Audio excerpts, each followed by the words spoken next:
Okay, perfect.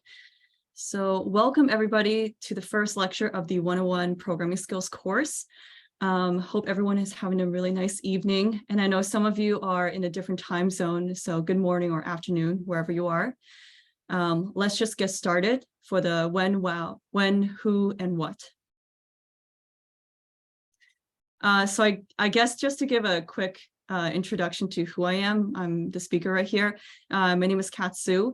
I am a graduate from 2 schools already. So I studied psychology, then school psychology, and now I do research at Yale, where we create video games for teenagers as tools for health and wellness, to boost your health and wellness. So we're hoping that one day it can be part of like your health class, where it's a little bit more entertaining and insightful than, the traditional taking your notes and reading the textbooks kind of curriculum.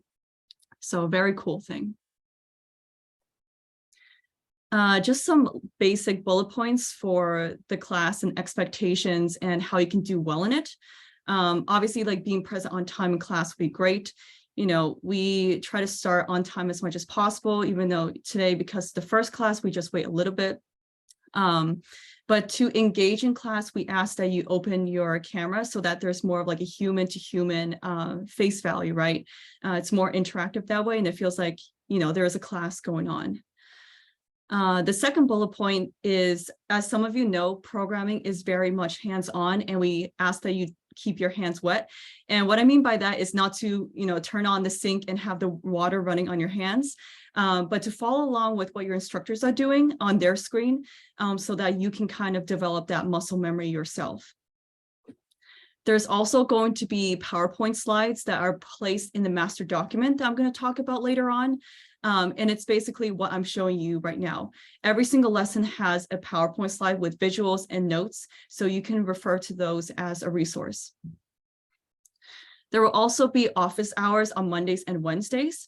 The time will also be in the master document, and this particular Zoom link is the same link you'll use to participate in office hours.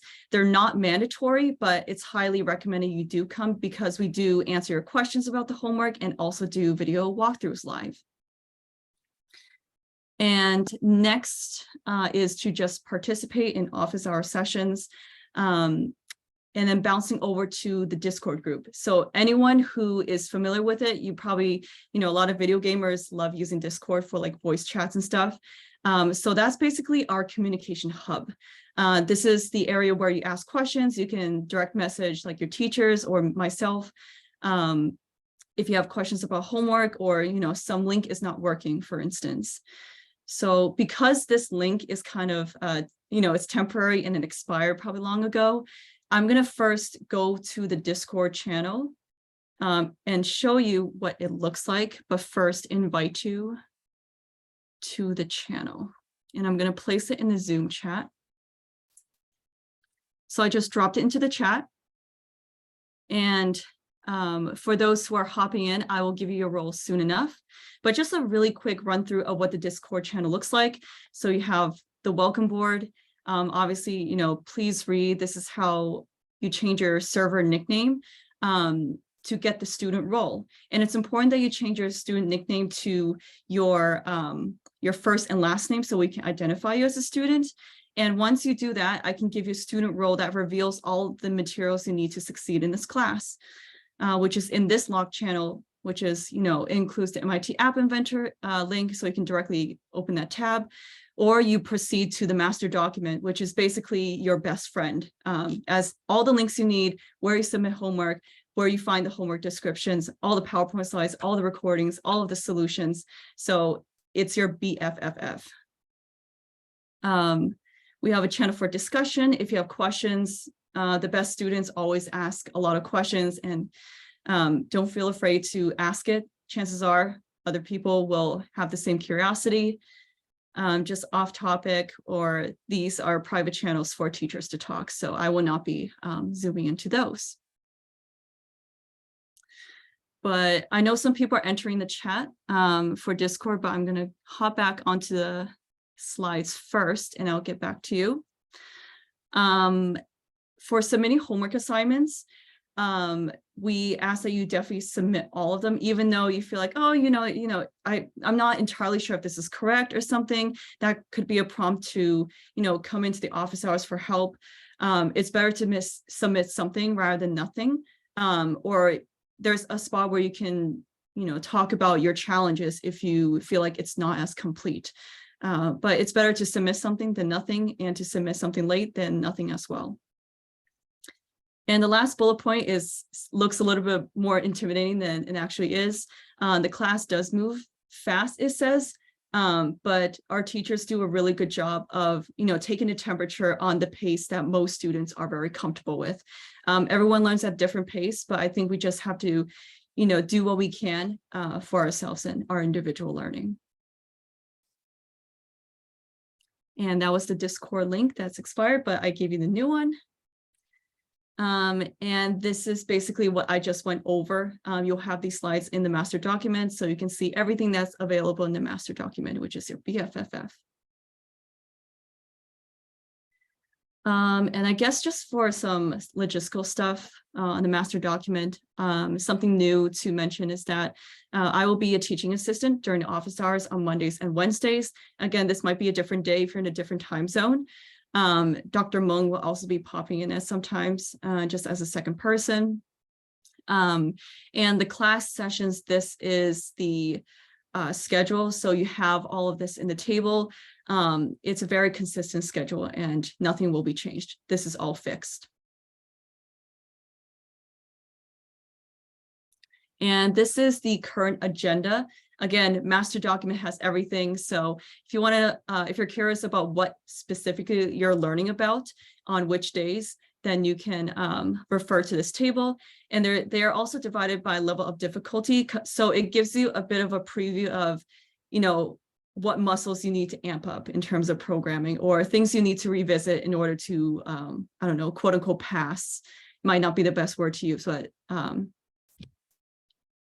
get through the submissions. And another picture of the master document. So, topic overview, we post the videos within 24 hours after recording it, lecture slides.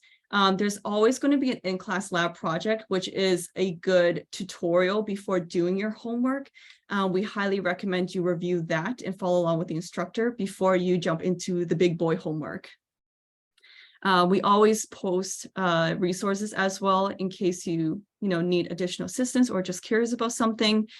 And I know Kevin is going to look over, he's going to go over how you submit homework and what it means to publish to gallery. But that will make sense as you progress through the course today. Just a brief introduction from Kevin. I believe this is taken from his website, which is very straightforward, but very informative, as I saw. So he is a student at MIT, and I believe he's pursuing or has finished his master's degree already as an undergrad student. So very impressive. Talk about being very fast-paced. But he is very well adept in multiple computer programming languages, and he has stood exactly where you are today. So he is very well versed in what it's like to start off in one-on-one programming. And MIT App Inventor was actually one of the first tools he started practicing when he got into this kind of topic. So highly recommend, and you guys are in very good hands today. Oh, this is the website. I think I just clicked off. Okay, so that was pretty much the roster of who I just went over. But I think at this point, I'm going to toss the baton to Kevin, who is your instructor today. So Kevin, if you want to take it away. Yeah, sure. Hi, everyone. I'm Kevin. I'm really excited to be here today. I don't know where you all are in your programming journeys, but I'm guessing that some of you are just starting. Some of you might have a little bit of experience already. But I'm really excited about this lesson in particular because I think there are a lot of cool things that both people who have no programming experience and also people who have coded a little bit already can appreciate. One of the things that you probably already know is that you'll not be using a general purpose programming language. You'll be using this thing called MIT App Inventor. at initial glance, it might seem kind of stupid. Like, why would I use this weird, colorful block looking thing that looks like a toy rather than actually just learn Python or C++ or something like that? But I'm here to tell you and hopefully show you and convince you that it's actually a really wonderful way to start to learn how to code. Because one of the things that you'll realize is that when you learn real programming languages like Java or C++ or Python, it'll take you a lot of time to get proficient enough such that you can build interesting, cool apps. Like imagine you have this like cool idea for a game and you want to make an app that you can actually share with your friends and mess with, on your actual device. It'll take you years of studying actual code to be able to do that. But with MIT App Inventor, just literally today, we will be building applications that you can load onto your cell phone and play with. It's truly like it's pretty magical. The other thing is that like, even if you already have experience programming in these like text-based programming languages, you probably don't have that much experience yet. And what MIT App Inventor allows you to focus on by removing all the necessity to remember what exactly to type when you want to do something, and instead allowing you to drag things around and stick into puzzle pieces that nicely fit together, is that it allows you to stop thinking about memorizing stuff and allows you to focus on, I think, what we call computational thinking, which is basically, if I have an idea, how do I turn that into code or a sequence of procedures that can be executed on a computer? So in general, I mean, I'm actually just very curious. Okay, well, first of all, for the people who have turned on your cameras, thank you very much. For the people who haven't, it's totally okay if you're not comfortable doing it or if you're in a place where it's not possible, but it would make me really happy to see all your faces. And moreover, like by seeing your face, I can see how well people are keeping up and stuff. So please, if you could turn on your camera. And just out of curiosity, let's do a poll. How many people have already programmed a little bit? Like whether with MIT App Inventor or with another language? Cool. So that's a decent amount of us. And I'm guessing the others are all total beginners. So I hope, and I actually believe, because we've run this lesson before, that hopefully this will be interesting to all of you, because for the people who haven't coded before, you'll see what code looks like and how it can be used to accomplish very cool things. And for the people who have already coded before, I'm guessing that you don't have much experience building apps. Maybe you've like written a few lines of Python, maybe you've done Usico.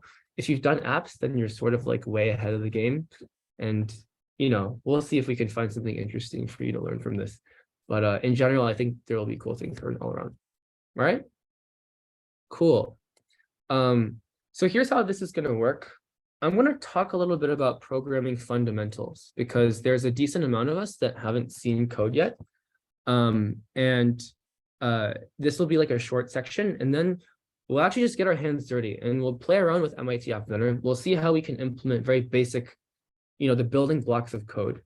And eventually, when we mess around with stuff, we'll find ourselves building towards a really cool application that you can download and use on your phone. Sound good? Okay, cool. So let me pull up the slides. I'll share my screen. Kat, would you mind enabling screen sharing for all of us? I can't share my screen. Yes, 1 second. No worries. Yeah, but yeah, basically, I'll just talk through a few things for the people who haven't seen code or seen programming before, and then I'll show you how to use MIT App Inventor, and then we'll just play with the interface and see what kinds of cool things we can do. All right. I think the screen share is working, so let's just dive right in. I've covered a little bit of like why MIT App Inventor is cool and useful. It's what I started programming on, and I thought it was amazing. I genuinely don't understand why anyone does not start on MIT App Inventor when they first learn. But yeah, basically it's cool. Like Google started the project and now MIT maintains it. They have this huge hackathon where you can look super cool in front of your friends by winning big awards for building cool things. But more importantly, it's fun. And there's a lot of cool stuff that you can learn on MIT App Inventor. Like not only just programming or web apps, but you can write algorithms on here. You can practice your Usico skills on MIT App Inventor. As insane as that sounds, it's possible, and it's actually pretty nice and easy. You can learn to use AI, huge hot topic these days. You can use cloud databases. You can build IoT devices. You can integrate with hardware. There's just so much stuff that MIT App Inventor has packaged into this little thing And it's just so easy to use. I think it's just incredible. So hopefully you're convinced now that MIT Pathfinder is cool. And if you're not, hopefully by the end, you will be convinced that it's cool. Nice. So I'm gonna skip over to this slide, because for the people who haven't seen programming, you're maybe wondering, like, what is the point of defining the term programming? Like, what does this actually mean? So in short, programming is about telling computers exactly what you want them to do when certain things happen, right? Like if I have an app, if I'm on like my text messaging app, when somebody sends me a text message, it should give me a notification. It should display the text in front of me. And maybe it should pull up a keyboard so that maybe I can reply. So what happens when I reply? Like when I type stuff in and I'm ready to send, when I click the button, what does the computer do? Like, what is it supposed to do? How is it supposed to send this text message to my friend? Well, it has to execute a bunch of commands, right? You know, I press the button, it has to like connect to the internet or the SMS service. It has to send this data through some, you know, complicated method. It has to send the data over the internet to the other friend. Somehow the internet has to process all this data and carry it and make sure it gets to the right place. And then once it gets on your friend's phone, their phone has to decode all this data, has to display it, and then has to open up the keyboard so that your friend can reply to you. There are all these little things that computers have to do. And programming is just simply a way of defining precisely and exactly what happens when you want to do something with a computer. And so obviously programmers write code. There are a few things that are important about code that we'll sort of discuss and experiment with and play with as we mess with MIT App Inventor. But here they are, just so that you have like a general idea. First of all, you want code to be readable. This might not seem as important to you right now because your projects are very simple and they can all be done by one person. But eventually think about Google, or think about the iPhone operating system, or like think about Angry Birds. Those are all super complicated apps that not one person could build on their own. And programming is an innately human endeavor. It's very collaborative. So if no one can read your code, no one can help you when you run into problems. So clearly it has to be readable. You want code or the programs that you write to be user-friendly. Obviously, no one wants to use a crappy application that's, you know, really confusing to navigate. When you want to do something, you don't know how to do it and all these kinds of things. You want it to be user-friendly. You want it to be robust. If I go to the text messaging app and I start spamming my friend with a bunch of emojis, the app shouldn't crash. Or if I try to like, or if I'm on a game, like if I'm on Minecraft and I try to hack the game, because my friend and I both click the same item in the chest at the same time. And so hopefully we're thinking that the server might glitch and then we can both get the item, even though there should be only one copy, these kinds of things. It has to be robust to people doing things that you don't expect them to do. Those are called race conditions. And it's a big systems design question on how to like resolve them. Or reliability. Obviously you want the program to be correct. If you ask Google Maps to route you from your home to the airport, it has to run an algorithm. It has to run a series of steps of computations that tells it how to get to the closest airport. But you don't want it to be wrong. Like you don't want it to send you to the wrong direction and then for you to miss your flight or things like that. And for this, people often, proving the reliability of programs is often associated with math. A lot of people who study math like proving the reliability of algorithms and things like that. And then finally, you want programs to be efficient. It's really annoying when you're like using Snapchat or using Instagram and then suddenly your phone battery goes from 100% to like 50% in 30 minutes, right? When that happens, it means that the code that is executing on these apps is not very efficient. A lot is going on and a lot of it could probably be optimized. And how that affects you as a user is things load really slowly. It burns your battery. It's really annoying, all these things. So hopefully these 5 pillars of what good code looks like hopefully you're able to map them to your intuition in daily life when you interact with computers and websites and applications. That, for example, when you're super annoyed at Facebook loading really slowly, it's because they have an efficiency problem. Or if you're able to hack Minecraft by taking 2 items the same item out of the same chest twice, then if you were able to do that, that would be a robustness problem. Or if like you went to Google Maps and it routed you to the wrong place, that'd be a correctness problem.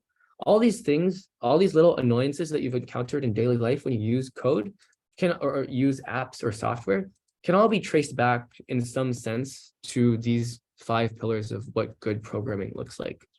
So hopefully that gives you an idea of the mapping between user experiences and the code that programmers actually write. Cool. Does anyone have any questions so far? Cool. Nice. Yes, it was, we haven't really talked about much yet. It's been pretty basic. Nice. So, I haven't described at all what programming actually looks like for the people who haven't seen it yet. But instead of lecturing using slides and just telling you what it is, I think it'd be better if we could just literally just open up the MIT App Builder interface and check it out for ourselves. So as the slide suggests, you want to go to this, or you know what, I'll just exit out of the slide and show you what to do. What you want to do is you want to go to Google and you want to type in MIT App Inventor. It's the first thing that shows up on Google. So you go to MIT App Inventor, you click on it, and then on the top left corner, there's this thing that says Create Apps. You want to click Create Apps. It'll make you sign in with an account, like maybe just use your Gmail, and it should pop up an interface, something like this. I already have a bunch of projects here because I've used MIT App Inventor quite a bit, but maybe yours is empty, maybe you have a few projects. It shouldn't look too different. So you want to go to this top left corner. Let's create a new project. So you go to projects and you click Start New Project. And the project name should, let's call it like MIT App. Oh, you don't want to have spaces. MIT _ app _ inventor fundamentals. I'll copy this in the chat. No one wants to, like, if you don't want to type this in. But let's call this our project. So MIT App Inventor fundamentals, and then you should see this interface. I'll give people a few moments to get here. Once you're here, maybe like put an OK in the chat or something like that, so I know that you're here and I can gauge whether people are following. Cool.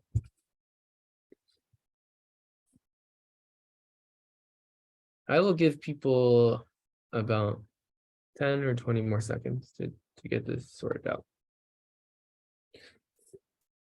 But while you're working on this, I can go ahead and start sort of explaining maybe like what you should immediately notice about this interface. So the first thing you'll notice is that we can see the screen of the application very directly. This is what we call a front end of an application. Like when you interact with Facebook, when you interact with Flappy Bird, or when you interact with text messaging apps, there's always something that the user sees. That's the front end. It's how you provide input to the program. It's how the program provides output to you. And it's this sort of interface between all the messy code in the back of the program versus, or it's an interface between all that backend code and you as the user. And the thing about the UI is that just looking at it, you really can't specify any logic. Like, for example, we have this user interface thing on the left, this command palette, and it's got a bunch of like folders. It has a user interface folder. It's got a layout folder. It's got a media folder where you can like add a camera. You can do sound recordings. There's maps. You can like add a map to the app. There's whatever this weird stuff is. There's the web. You can connect to the web. You can use Cloud DBs, which is like an IoT thing. There are a bunch of things you can do. But like, for example, you can just take, if I wanted to add a button to this interface, I could add a button.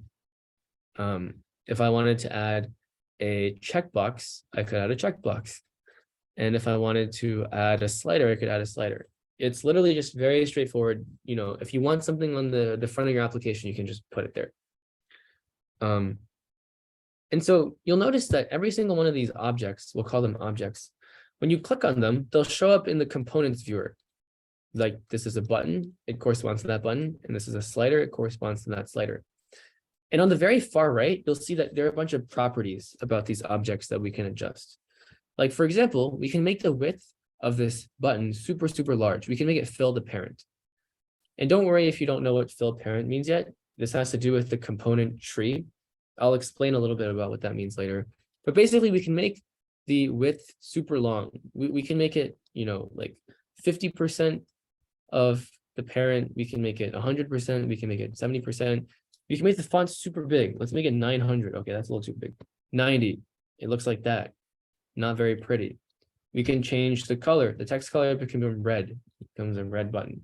So a bunch of properties that you can adjust about objects. So as people are sort of mentioning in chat, there's this question about like connecting to your phone, because this interface isn't interactive. When I click on this button, nothing will ever happen. It's just kind of previewing what'll happen when you load this onto your phone. So what you can do is, what you need to do is you need to download the MIT App Inventor Companion. MIT App Inventor Companion. This is an application that's available both on the Play Store and the App Store. I'll send both links. So for the Play Store, this link is this. And for the App Store, this link is this. So you want to download this. I think most of you might have downloaded it already. But to connect to your phone, you'll need to go to this connect button, and then you want to click App Inventor Companion. App. So it'll give you this QR code, and you want to open your application and scan it. So I can actually share my screen on my phone to demonstrate what this looks like. This is my phone, and when I download the App Inventor app, it'll look like that. You'll click MIT App Inventor, and it has this kind of interface. And then you'll need to connect with a code. So there's a 6-character code that the QR code specifies that you can type in here, or you can just click scan QR code, and you can just point it at the screen. So I'll go ahead and do that. And I'll give you guys a moment to download the application.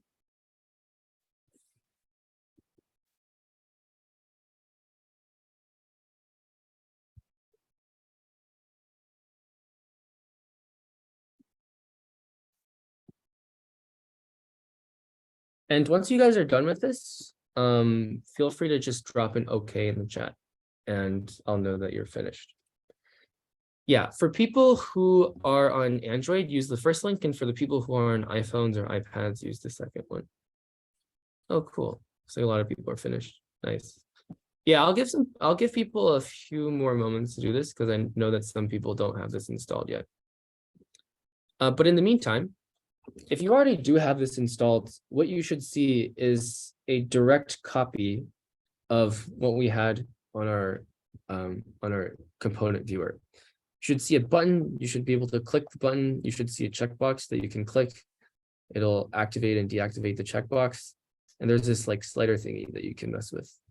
It's pretty fun, but nothing ever happens when you click these things. And that's sort of the next thing that we'll look at.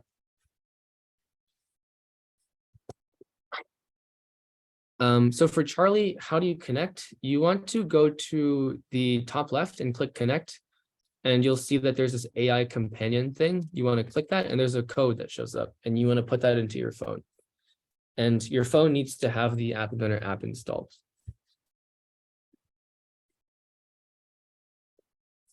Cool. Is anyone still working on this? Anyone need any more time? Okay, awesome, Charlie. Glad that you got it.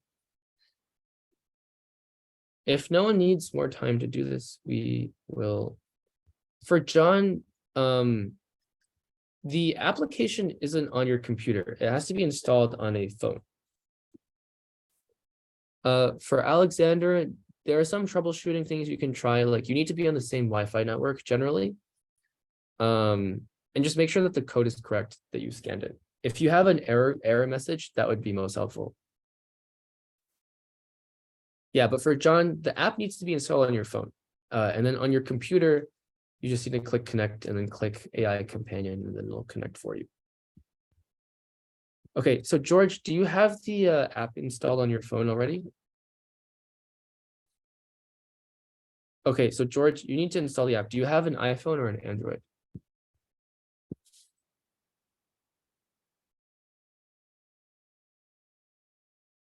Okay. So download this. So for Alexander, I don't know why it would be stuck at 10%. Maybe try reloading the web page and then closing out of the app and trying again. Sometimes it just happens. Another option is when you go into MIT App Inventor, there's like if you're on Android, there is a use legacy connection option. You can also try that in case you haven't yet.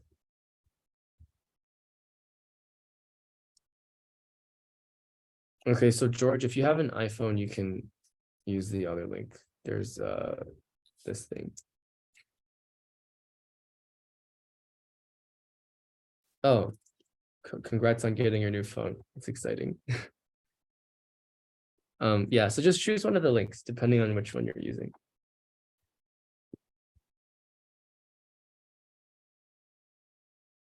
Okay.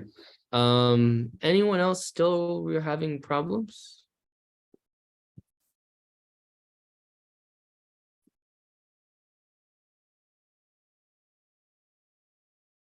Okay, I'm gonna move on, but I'll keep an eye on the chat. And if anyone still has, oh, okay. So for Alexander, I'm sorry, I don't know what's going on. Have you tried resetting the connection, making sure that you're on the same Wi-Fi network, those kinds of things? Are you on an iPhone or an Android?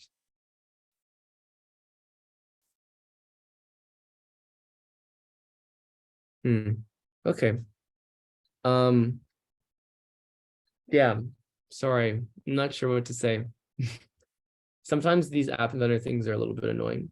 There's not an easy solution to this because or one option is you can try connecting your iPhone to your computer through USB and then using the USB option.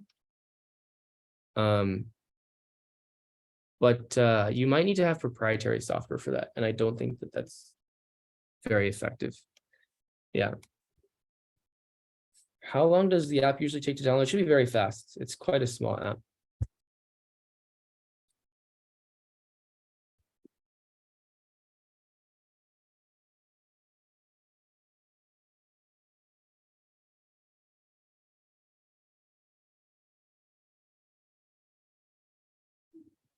All right. And apologies for the other students. We don't usually have these many technical issues when installing, but no worries. We have time.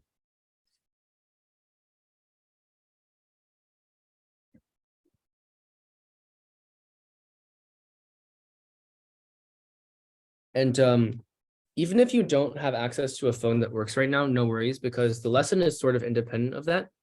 I can show you, I'll be showing you guys what the application looks like on my phone. So as long as you're coding and following along, your application should work similarly once you fix all your phone problems. And we're happy to help you do that on a one-on-one basis in office hours or something like that. But in the interest of time and in the interest of the other students, I'm going to move on for now, and hopefully you can still follow along coding, even if you have like technical difficulties. But anyways, so we have our front end. It's just a bunch of buttons, and we can click them. We saw that we could click them. We can modify properties about them. We can do a bunch of things. But the question is, as I mentioned before, programming is about defining what happens when users want something to happen or when a certain event occurs. Like, for example, the user has slid the slider. What is supposed to happen? Or a user has clicked the button to send the text message. What is supposed to happen? And so that you can't take care of on this designer area because you can simply only drag more and more elements in here without defining how they interact. So to write code, we have to go to the top right and click this blocks thing. This is where we write our code. And if you've coded before, this doesn't quite look like your normal IDE. It's this blank slate where you can put things wherever the heck you want, but you need to pull in blocks like from the left. And there are a bunch of types of categories of blocks. Like, for example, if you want to have if logic, you'll come to the control section. If you want to repeat, if you want to run a for loop, you come to this section. There's a bunch of stuff you can do here. If you want to do logic, if you want to say, if it's raining and I don't have an umbrella, make me buy an umbrella, then you would use something like this. You would use an and block. Or if you wanted to do math, if you wanted to add numbers, if you wanted to exponentiate numbers, if you wanted to negate numbers, take their square root, you would come here. Like maybe if you were designing a calculator, or if you're trying to calculate something, yeah, you would come to here. If you're manipulating strings are just words, like pieces of text. You can come here. There's lists. You can put things into lists and manipulate them with for loops. There's dictionaries where you can map items, keys to values. There's colors, there's variables, and there's procedures. And then, of course, for every single object that we drag into our screen, each one of them has its own set of things that you can do with it. Like, for example, you can define a behavior when the button is clicked. You can then do something. That's a little bit of foreshadowing into what we'll do later. But yeah, basically they're just a bunch of stuff that you can do. And the really nice thing is that you don't have to memorize any of it. You can just come to the block section and see for yourself all the possible things that you can do with objects. And it's all here for you. No memorization required. So for Aaron, this is, yeah, it's a little bit like Scratch, but more complicated. And I would say the best thing about it is that it's more complicated for a good reason. And that is you can directly load the applications that you build onto phones, which is the coolest thing ever, in my opinion. So yeah, hopefully this gives you an idea of the interplay between designing a front end, like putting buttons everywhere, putting pieces of text, like making things look pretty, but also dragging in the specific components that you need in terms of functionality. And then there's the other side of it, which is what is supposed to happen when buttons are clicked, when sliders are slid, when checkboxes are checked, those kinds of things. Make sense? Cool. If there are no more questions, I am actually looking for feedback or ideas from you guys. What kinds of apps do you guys want to build? Like the thing that I was told for this lesson would be like, oh, I need to build something. It should cover the basic control flows, the basic functionalities of MIT Adlunar. And I was told that, for example, I can make a BMI calculator, or I can make something that converts Celsius to Fahrenheit or something like that. But I think it'd be much more cool if I could build something that you guys want to build. Oh, someone wants to build a crypto application. Might be a little bit complicated. For Dennis, you can go to the blocks by going to the top right and clicking either designer or blocks. Designer is the front end, blocks is the back end. Okay, so let's look at these ideas. Someone wants to make a game. Lots of people want to make games. I concur, games are fun. Crypto stock application or digital marketplace. That's pretty cool. That's a little bit more complicated, and I'm sure that you could build this for like a hackathon project, or maybe just like 4 or 5 lessons in, you'd know enough or more than enough to build this, but maybe not now. Oh, currency converter. This looks pretty cool. Games. Monkey clicker. Okay, I have no clue what this is. And then someone suggested Chat GPT. Okay, these are some awesome ideas. I love it. Yeah, okay, cool. So I am going to make a decision. I will choose one. Oh, pizza clicker. This sounds like a fire game, actually. I'm down to make a pizza clicker. Okay. I'm wondering how I should do this, because one of these is more instructive but less interesting, but I think pizza clicker is really cool. Okay. All right, we're gonna hold a vote.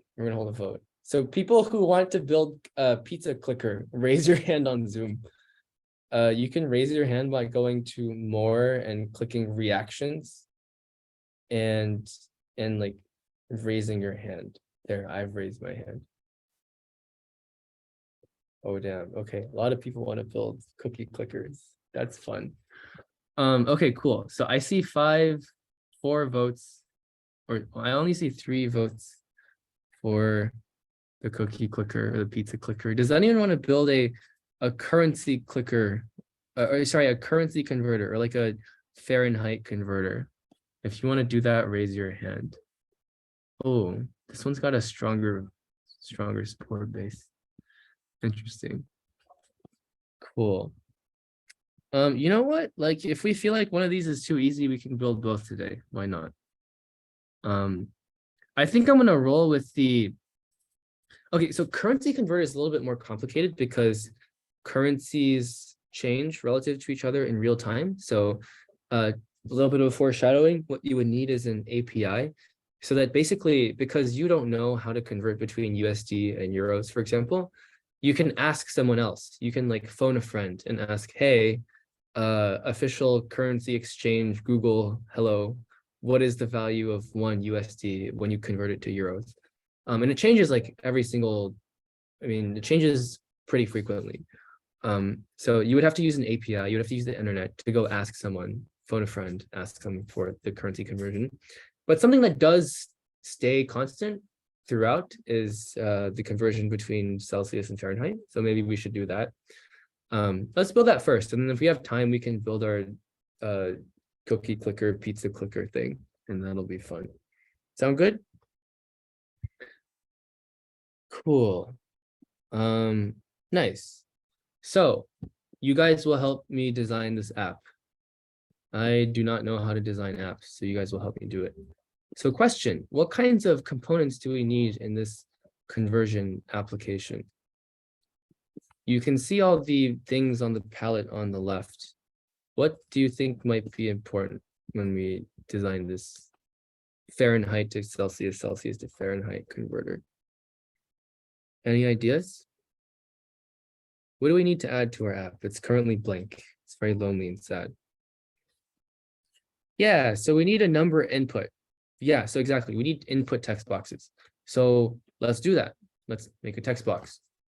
So this text box is again very lonely and sad, and we don't know what we're supposed to type into it. Am I supposed to type in Celsius? Am I supposed to type in Fahrenheit?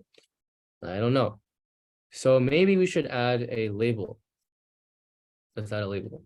Oh, and for how to delete things, you can click on them and then go to the bottom right of the components area and you can click delete and it'll delete it. Cool. So we need a number input and we need a label because the label is supposed to say maybe enter the temperature in, let's say Celsius. Is that how you spell Celsius? I think it's that. Okay, I'm sorry, I can't spell. Enter the temperature in Celsius. Say you're traveling in Europe and you have no clue what the temperature is. So Aaron has a really good suggestion. You want to check whether it's a number, but there's actually this cool property that you can check in the property section of the text box. You can check numbers only so that people are actually only able to type numbers. And in implementation, when you click the keyboard thingy, it'll only let you type numbers into the keyboard. It's like a pure numerical keyboard, which is really nice. You can also add a hint for the text box, like temperature in Celsius, and that'll just like, if you've ever looked at text boxes, you know, where you enter your username and password, it's sort of that grayed out text in the text box. So we have our thing where you can enter the temperature in Celsius. Then maybe we should have, what else do we need? Are we done? What else do we need?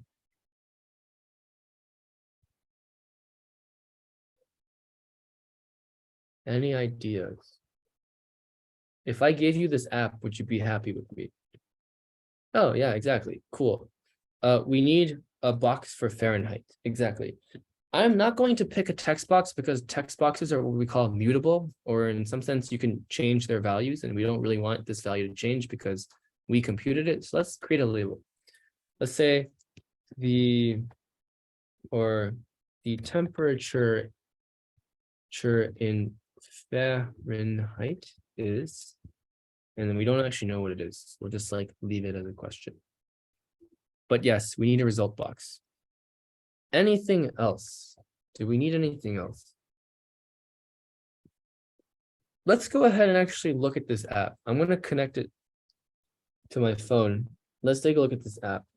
And then let's think about if we were users of this app, would we be happy with this app?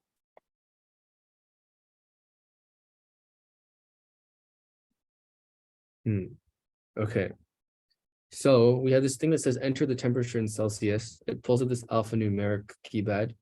Let's say it's like 20.64 degrees in Celsius. What happens next? I don't know what to do, right? Because I've typed it in and I want to compute it, but I'm actually missing a mechanism for me to start the computation. Does anyone want to suggest like a mechanism? Yeah, exactly. So the most straightforward way that we could attack this would be to just use a button, right? Like there should be a button here that says, convert. And maybe to make it pretty, we want the width to fill the parent. Maybe to make this pretty, we want the width to fill the parent. And maybe here to make it, clear, we can add a colon afterwards so that it's clear what people should do. And yeah, so now if I pull up my emulator, this is what it looks like. So I can enter the temperature in Celsius, it's like 5 trillion degrees, and I hit convert, and that's when it's supposed to convert. So this seems like a reasonable user interface for an app like this, right? So there's a problem, which is that when we click convert, nothing actually happens, which is really annoying. So maybe we should do something about that, right? Alexander asks, how do you change the text of the label?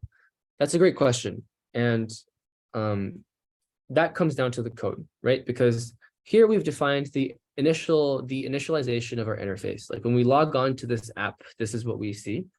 Now the question is, well, what are you supposed to do when somebody clicks convert? What are you supposed to do when someone types something into the display? Like, what are we supposed to do? That's where the code comes in. So we should go look at our blocks. But before we look at blocks, I will appeal to one of the things that we said earlier when we said that code should be readable, because not only will you have to collaborate with other people, sometimes you'll write code and then leave it there sitting for a while, then come back to it like 6 months later, and you'll be like, what the heck have I done? Because you don't understand what you did. One of the things that really helps with that is to name your variables or name your objects appropriately. Like if I look at this component tree, you have label 1, text box 1, button 1, and label 2. What the heck are these things? What are they supposed to mean? It's really nice if you have like a system that works for you, where you can name things according to what they do. Basically, what I do is I first abbreviate the type of the object that we're working with, like a text box, I abbreviate txt box, and then I put an underscore, and then I describe what the text box is supposed to be doing. Like the text box is the input temp, and then I hit enter. That's what I would call my variable. Our button, I abbreviate btn underscore. Our button is for convert. Oh, whoops. Our button is supposed to convert temperature, so I call it button convert. And then label 2, what is actually LBL? Oh, first of all, I abbreviate label as LBL, and this LBL is the results temp, right? And then our label 1 is just like some random label, label instruction for how to use the app or something like that. Cool. There's some questions in the chat. Charlie, how do you make the convert button cover the whole site? So remember that whenever there's something you want to change about an object, it's a property of the object that you want to change. So you can click on the object and go to the properties side, and you can change a whole lot of things. The thing that you're looking for in this case is width. You want it to fill the parent, and you want to change it from automatic to fill the parent. But there are a lot of other things that you could do. Like maybe we wanted to make this button cooler. Let's give it a monospace font. Let's make it bold and italic. Let's make the text color really straight. Let's make it red. Oh wait, no, that's the input. Whoops. Okay, whatever. But anyways, the point is that there are a bunch of properties that you can change about things. And of course, these properties can all be manipulated in the code, because that's kind of the whole point of code. It's that you can do the computations in the back end and then manipulate the front end to reflect the result. How do you set it to text code? How do you change it on the screen? Sorry, I'm not sure what this means. To change the button name. So you click on this. So if you want to change the button name, you click on the button, and then you can come down here to rename, and then it'll tell you like, oh, you can, here's what it used to be called. Now specify what it should be called now.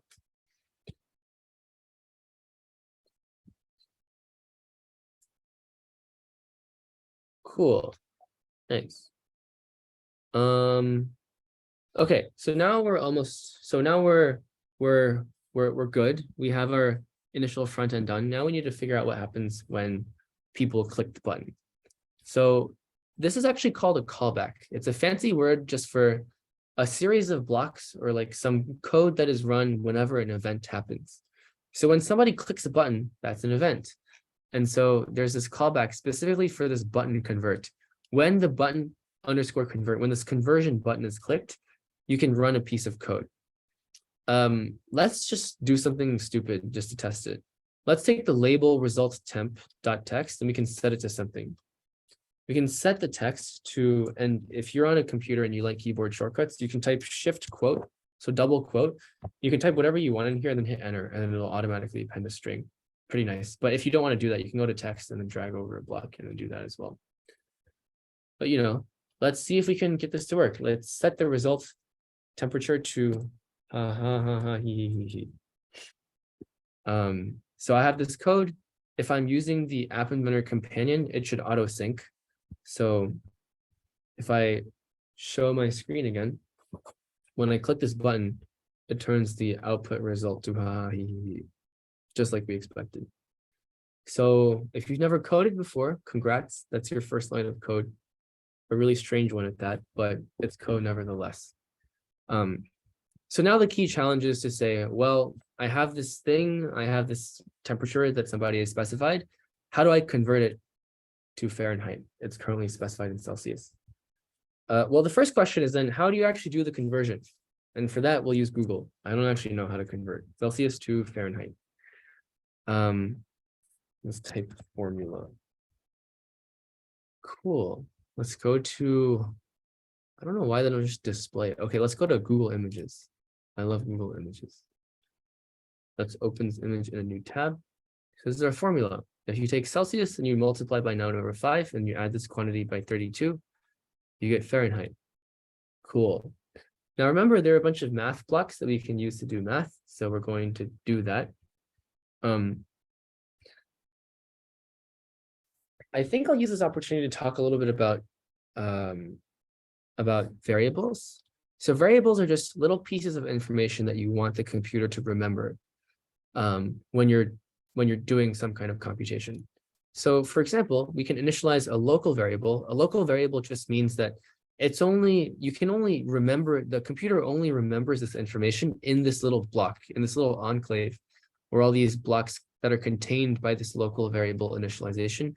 The computer will only remember this variable's value in this little enclave. Outside of it, it won't know. But if you want the computer to know or to remember the value of this variable outside of the enclave, you can use what's called a global variable. Seems reasonable, right? A local variable is only locally accessible, but a global variable is globally accessible. You can access it from anywhere. It's sort of floating in the soup of your program. So for example, we can say, well, what is one critical quantity to our computation? We need to know what the user typed in as the Celsius temperature, right? So we could initialize a variable. You want to give your variable a good name. So let's call this temp Celsius. And what do you set it to? Well, remember, we had this text box input. And if we're confused about, what exactly we're supposed to code, not to worry, because we just scroll through and look for things that look reasonable. And there's this little property here that says text. So maybe we can just drag this out and stick it in here. So now our computer will remember that the temperature in Celsius was exactly as the user had specified it. Cool. So now we can do math. Yay. So maybe let's initialize another variable, right? Let's initialize another variable. This variable is temperature Fahrenheit. But we want to do the conversion when we convert things to Fahrenheit, right? And so there's a little bit of math required. So remember, the expression was degrees Celsius times 9/5 plus 32. So let's maybe do this operation first. Let's just put it in the program soup and we'll attach it later. So we need to multiply two things. We need to multiply degrees Celsius. So we need to get the temperature Celsius. We need to remember what the temperature in Celsius was. And we need to multiply it by 9/5. So one way you could do this is to approximate it by just computing 9/5 in your head, which is 1.8. Or you could just use this block and just type 9 and 5 into it. I'm going to do that. So you could type 9 and you can type 5. So you have the temperature in Celsius. You multiplied it by 9/5. The next thing you need to do is you need to add it to 32. So we can use this block here. Oh, whoops. Add 32. So this expression is exactly what we wrote or what we saw here. Great. Now all we need to do is store this into the variable temp Fahrenheit. And so now the computer remembers that, hey, temp Fahrenheit was 9/5 times temp Celsius plus 32. So now finally, our program has been doing some stuff. It's run these very simple calculations. And now all we need to do is set the label result to this Fahrenheit value, right? Because remember, we do computations in the back end, and then we need to show the user the results in the front end. That's where we connect them. And so we can do that by setting the text. For now, let's just set the text to temp Fahrenheit and see what happens. So if you put this in your code and then you run your, or you open your application, let's say 20 degrees Celsius, we hit convert. It is 68 degrees Fahrenheit, according to our converter. Let's actually verify that this is true. 20 deg C in F. Yeah, exactly. It is 68 degrees. Perfect. So yeah, hopefully that gives you an idea of the interaction between the front end and the back end. Remember, the back end first read the information that the user showed us in the front end, did a really, really simple complication. Let's make it a little bit more complicated. We'll make it a little bit more complicated soon. And then we set a result, right? We set a label results temp.text to the Fahrenheit thing. So one thing you'll notice is that we originally wanted it to say the temperature in Fahrenheit is, and then like colon. So we accidentally overwrote that piece of text. That's actually quite sad. But one thing we could do is we could add what we call a horizontal arrangement, and we can put two labels side by side with each other. So instead of putting this question mark here, we can actually just delete it and keep this colon. And then we can, because we have a horizontal arrangement, we can then put a label to the right of it, which is fun. So usually you want your horizontal arrangements, or in this case, I want my horizontal arrangement to fill the parent to be as wide as possible. And I want this piece of text, or I want this text for label 1 for now to say question mark because there's nothing there. And now we need to do renaming of labels, right? Because this label no longer displays the result temperature. It's just like results text. But this label is actually the one that displays the result temperature. So now if we go to our blocks, we don't want to set the result text to the Fahrenheit thing because that describes what the output is. We want to set it to the result temperature one because now we have two labels that are arranged in a horizontal arrangement. Hopefully this should make it clear to the user what's going on, right? So if I enter some like weird temperature in Celsius and I hit convert, the temperature in Fahrenheit is then this. And maybe I want to be even more cool and I want to highlight the piece of text, and maybe I want to like make it bold and italic and red or something. You get the point. You can do a lot of weird customization. Cool. Does anyone have any questions? If you've already programmed before, this might feel a little bit basic, but don't worry, we'll ramp up a little bit soon. Any questions so far? Congratulations on writing your first program for the people who haven't coded before.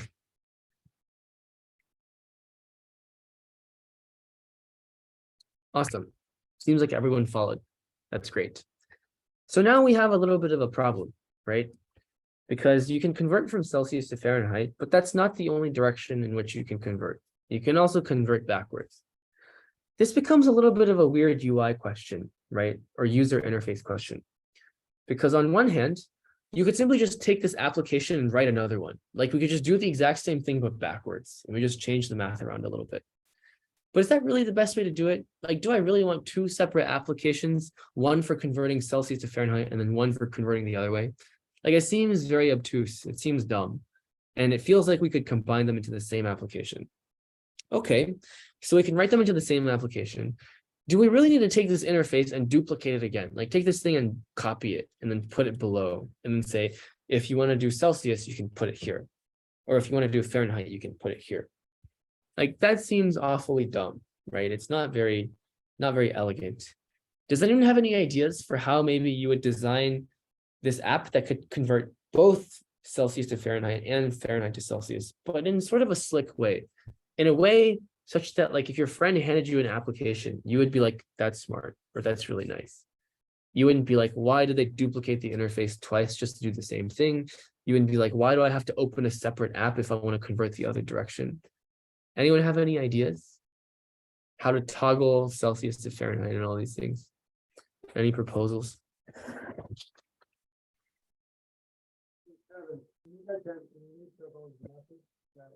Oh, did someone say something? Sorry, it's you're pretty quiet.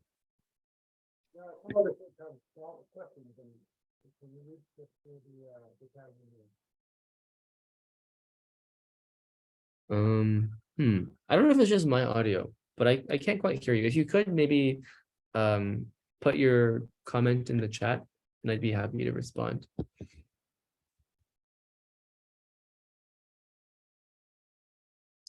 Yeah, but Aaron has a really good idea. Basically, we can switch dynamically between converting from Celsius to Fahrenheit and Fahrenheit to Celsius using a true false switch.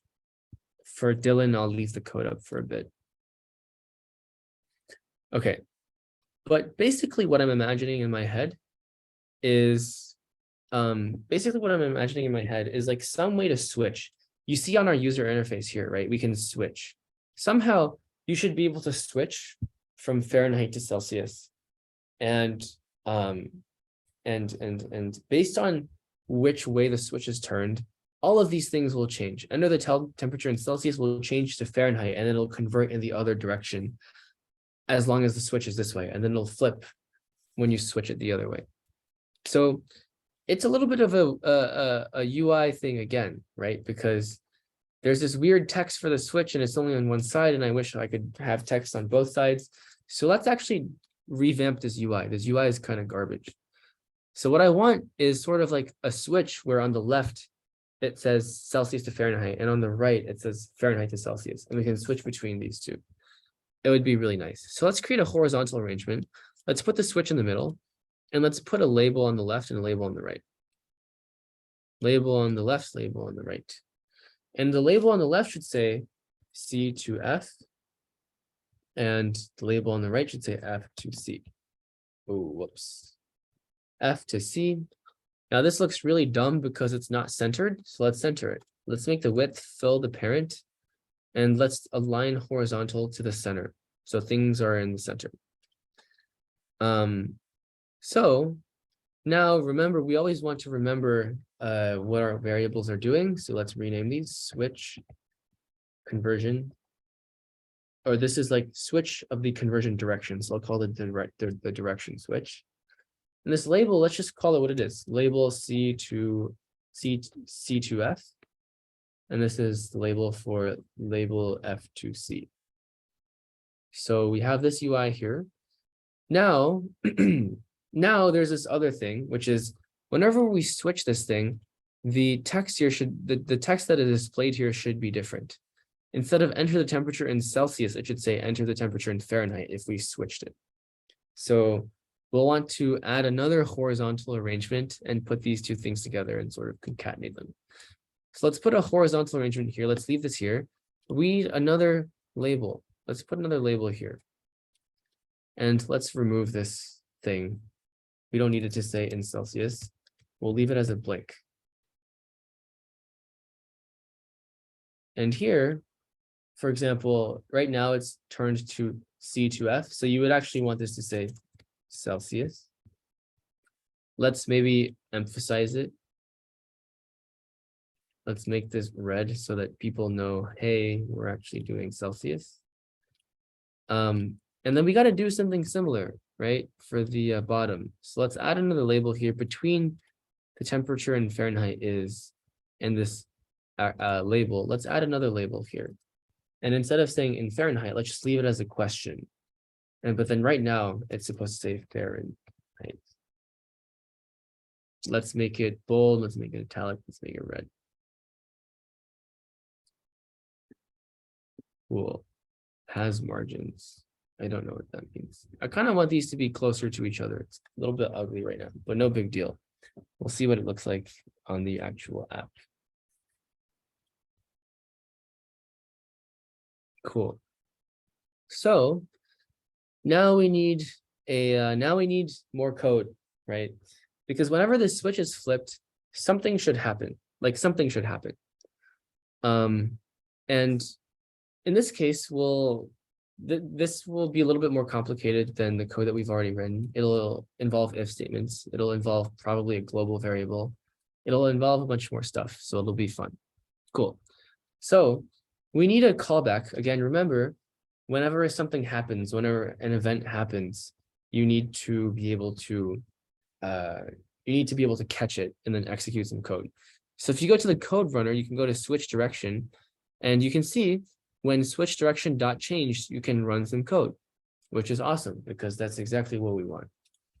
So when the switch direction has changed, we want to read, basically we want to read what the direction actually is. So we can, and we don't know what exactly the code is to do that, but we just go into the blocks diagram and we can see, oh, blah, blah, blah, blah, blah. This looks like the right thing to be looking for. This tells you whether it's on, which means it's to the right, or if it's off, which means it's to the left. So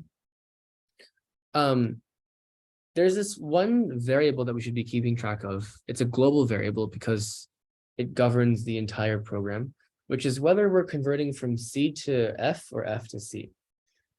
And so maybe we should initialize a variable to that. And because there are only two cases, we can use a Boolean, and we can just call this global variable C to F. If it's true, then we're converting from Celsius to Fahrenheit. And if it's false, the only other option is that we're converting it from Fahrenheit to Celsius. So initially, you'll notice that it's off, the switch is off. So we should initialize it as C to F being true, and then we'll toggle it whenever things change. So remember, if you're dealing with logic, come to logic. You want to initialize it to true. And when switch direction dot changed, we want to update C to F. So we can actually hover over this and it says we can set it. We can set this variable to a certain value if the switch direction is on, and another one if the switch direction is off. So there's actually a clever way to do this. But we've done it the wrong way. And I'll explain what the clever way to do this is in a bit, but let's do it the dumb way first. We should add if statements.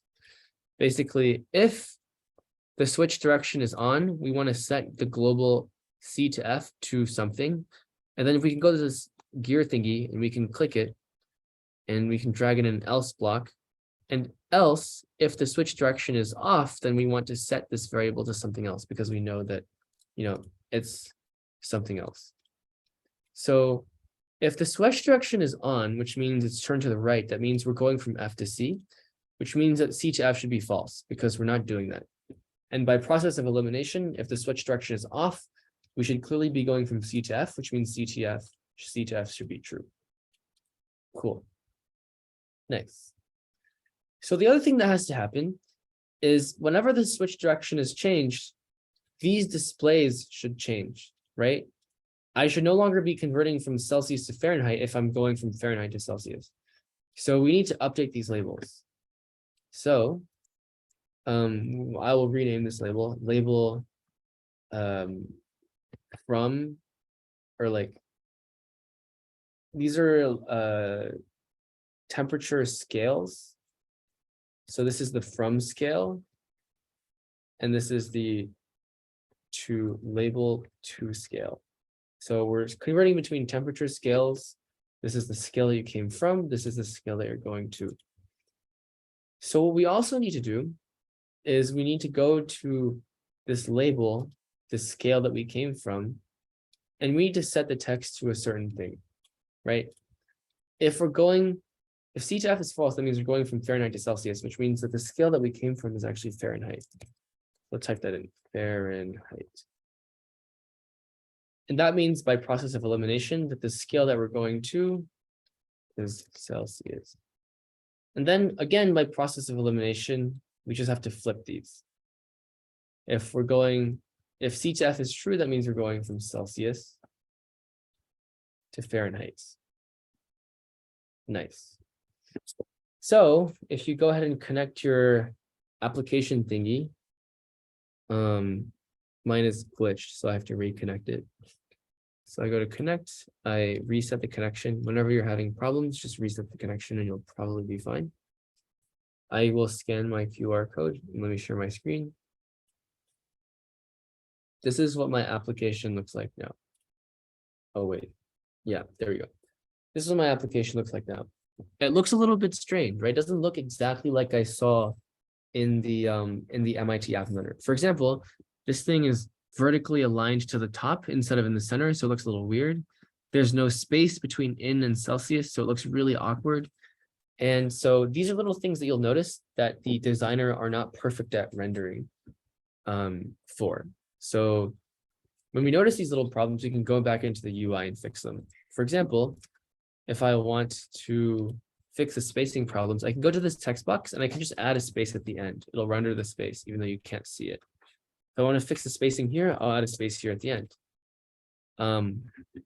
And there's one more thing, which is this display is kind of missing a colon. So let's add another label here and let's add a colon space. Label colon space. And then the other thing is we can go to our horizontal arrangement and we can say align vertical equals center, which will bring all the text to the middle, and we aligned it to the middle of the slider. So now, if we go back to our application, I don't know if I can refresh my screen. I think it's glitched again. Okay, it's glitching again, which means I should go to connect and reset the connection. I will connect here and scan the QR code, and then I'll share my screen.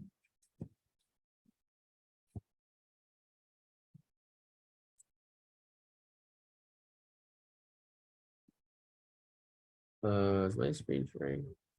Okay, so now my application looks a little bit strange because, oh, the screen sharing is not working. 1 second, it's a little slow.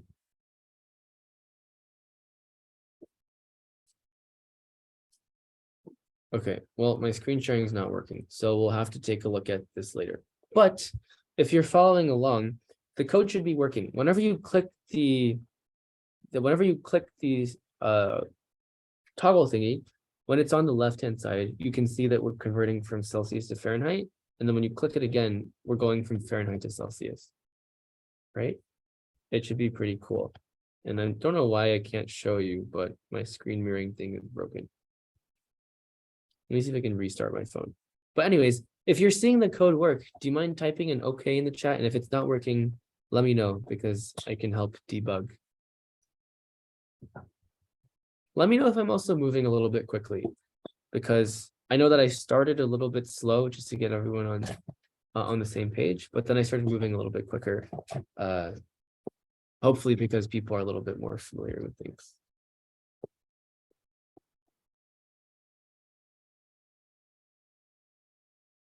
Cool. And I'm happy to walk through things again. Okay, so does anyone have any trouble with the interface? Does anyone see what you would expect on the interface? For Charlie, if you can't put multiple labels on a single line, it's probably because you don't have a horizontal arrangement. You need to go to layout and bring out a horizontal arrangement because, or by virtue of the name, it allows you to arrange things horizontally. So if you don't have that, you can't do it.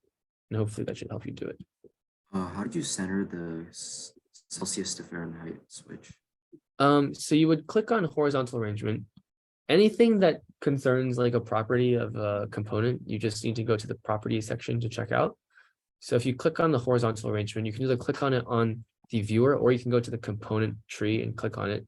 Horizontal arrangement will have this thing that says align vertical and align horizontal. If you want it to look pretty, it'll probably be best for you to put them together or both in the center.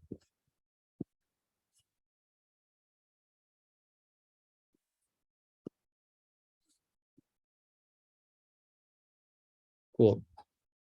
Is everyone good on the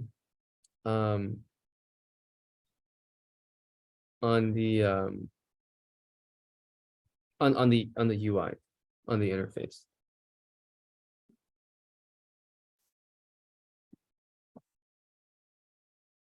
Okay, cool. Nice. The other part of it then would be the code.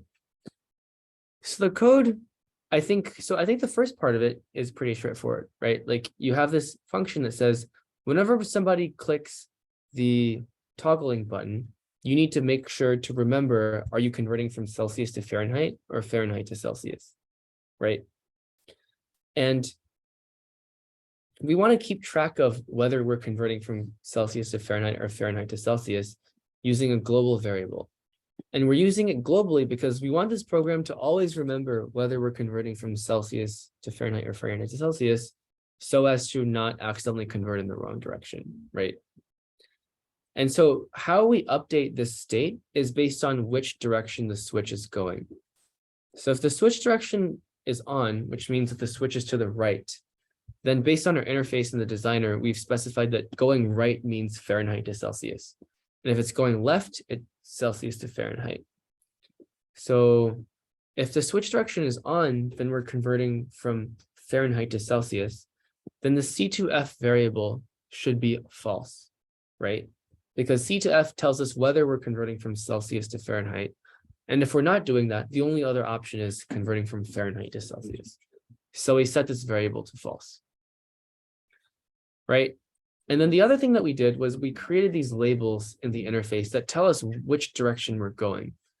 Enter the temperature in Celsius, and then when you click convert, the temperature in Fahrenheit will be this value. We need to update those values whenever we toggle it, right? Because if the switch was to the right, if we toggled it on, we should see that enter the temperature in Fahrenheit instead of Celsius, and then the output should be in Celsius instead of Fahrenheit, what it says right now. So hopefully that develops a little bit of your intuition for like what we're going for. And the code is just, oh, whoops. My Wi-Fi is breaking. Okay.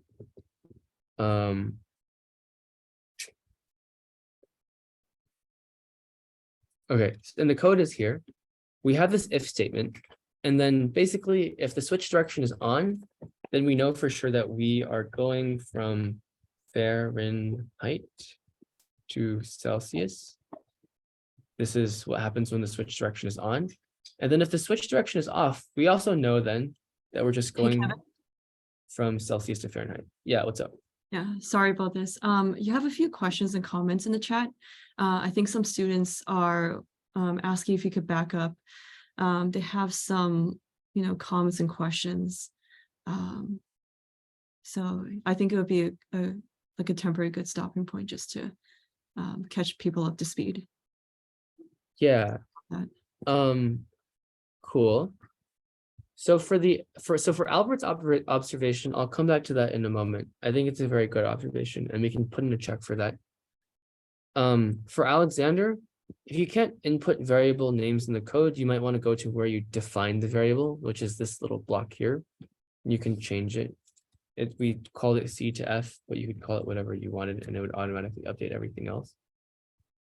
And so, yeah. Does anyone have any other questions, or are people okay?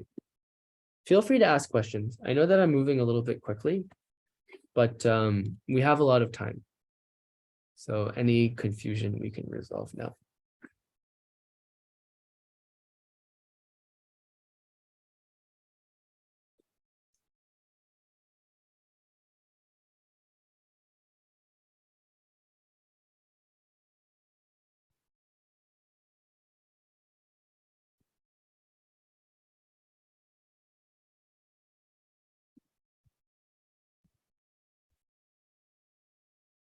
Cool. So question, if you are following, would you mind putting an okay in the chat or raising your hand? Nice. Cool. So it looks like a lot of the questions are resolved. Does anyone have any questions so far, or like any outstanding questions, like things that are not clear? Like, why did you do this? Why did you do that? Why aren't you doing this? Why aren't you doing that? Any of those questions?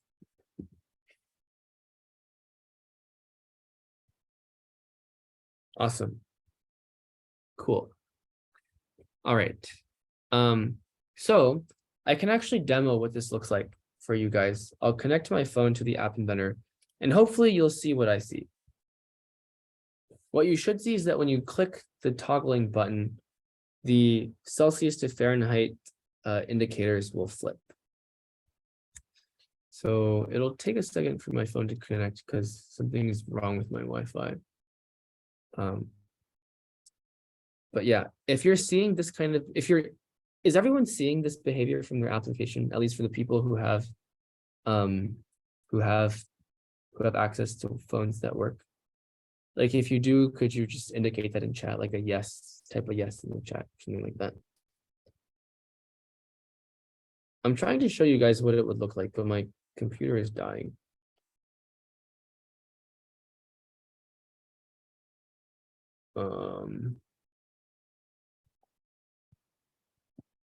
Sad.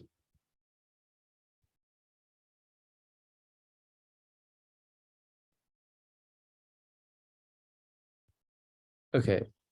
And for the people who aren't seeing this behavior from their app, do you know what's wrong? Like, is it not displaying the right values, or is it getting them mixed up, or things like that?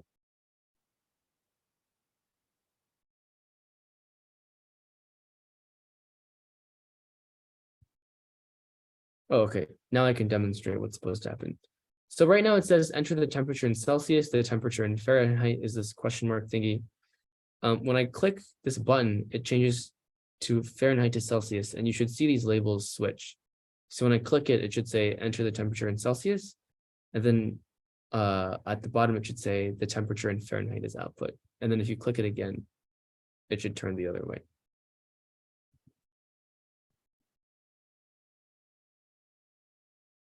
So are people seeing this from their programs? If you're not seeing this, type no. And if you are seeing it, type yes. And we can figure out how to fix things.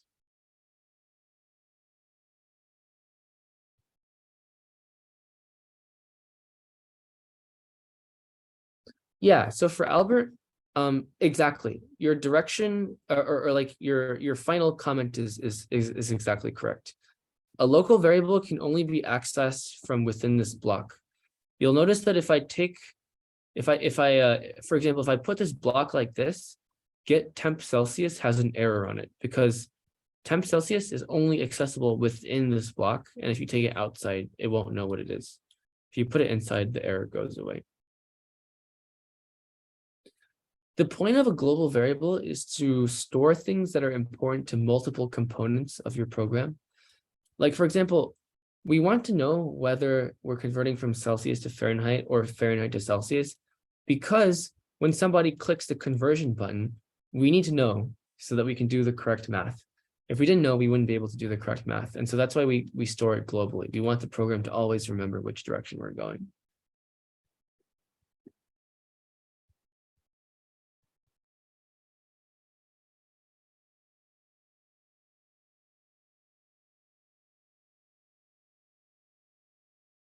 Cool. At this point, how many people have this working? It looks like a few people do. Does anyone else have this working? And so, okay, cool. For Melina, where would you like me to go back to? I'm happy to explain any component of it if it's confusing. Like, is your front end working? Is your back end working? Are neither of them working? What's the deal?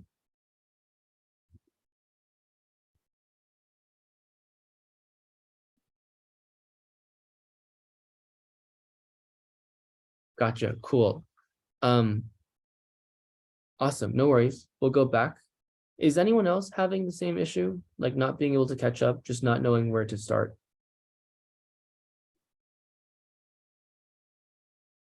I am totally happy to redo this entire thing. Okay. I got you. Okay. So I'm going to simplify this quite a bit. I think what I did was pretty heavy on the designer work, because the designer is a little bit confusing when you have to like substitute labels and everything for everything. So for the people who haven't gotten this working yet, I'm going to propose something. We're going to delete. Don't worry about these labels. They're actually not that important. So I'm going to start deleting stuff, and hopefully eventually it'll look similar to what you have. Enter the input temperature. And then Right now, we'll just say the output temperature is.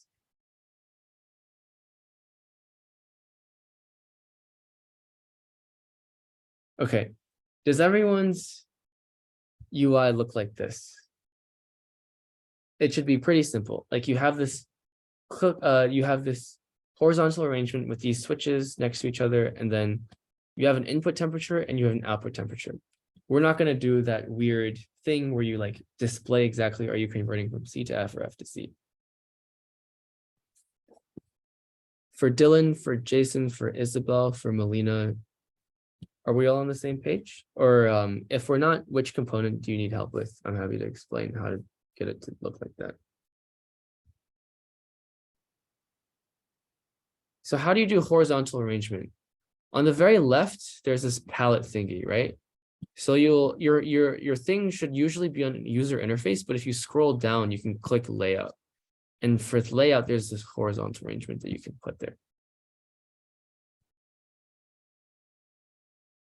How to move horizontal arrangement up? That's actually a great question. So you basically need to click the horizontal arrangement and then you can drag it around. But you need to make sure not to click any element inside the horizontal arrangement. Otherwise, it'll just move that element instead of moving the horizontal arrangement. But yeah, you have to basically, a good strategy is to click the edges of the horizontal arrangement and you can drag them up and down.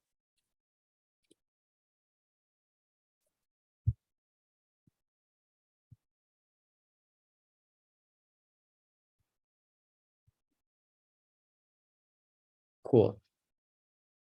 Just so I am sure, for Isabel and Melina, and for anyone else who hasn't had the designer complete yet, is there anything else I can help with? Like, do you guys want me to show you how to do this horizontal arrangement thing again? Or do you want me to show you how to do the button, the input text box, these next to each other? Cool, yeah, I'll get to the code in a moment. It'll be a lot simpler than the thing that we had before. John, what do you mean by processing the project?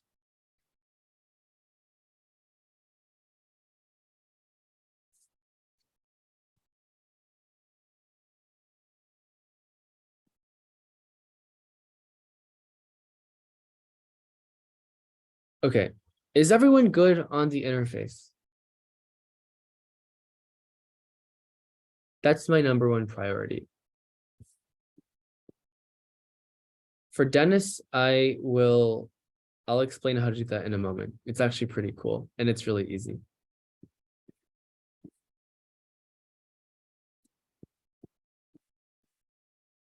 Okay.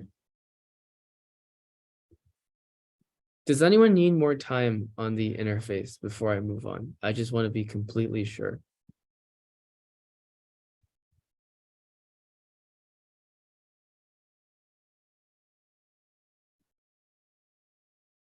Okay, I'm moving on. So inside the blocks, we need to define the code for remembering whether we're going from Celsius to Fahrenheit, right?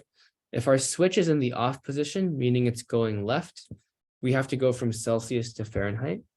And then if the switch is on, which means it's going to the right-hand side, we need to go from Fahrenheit to Celsius, right? So to remember this, remember, we can use variables to make our computers remember certain details that we want them to remember. So initially, you can see that the switch is off, right? The switch is pointing towards Celsius to Fahrenheit.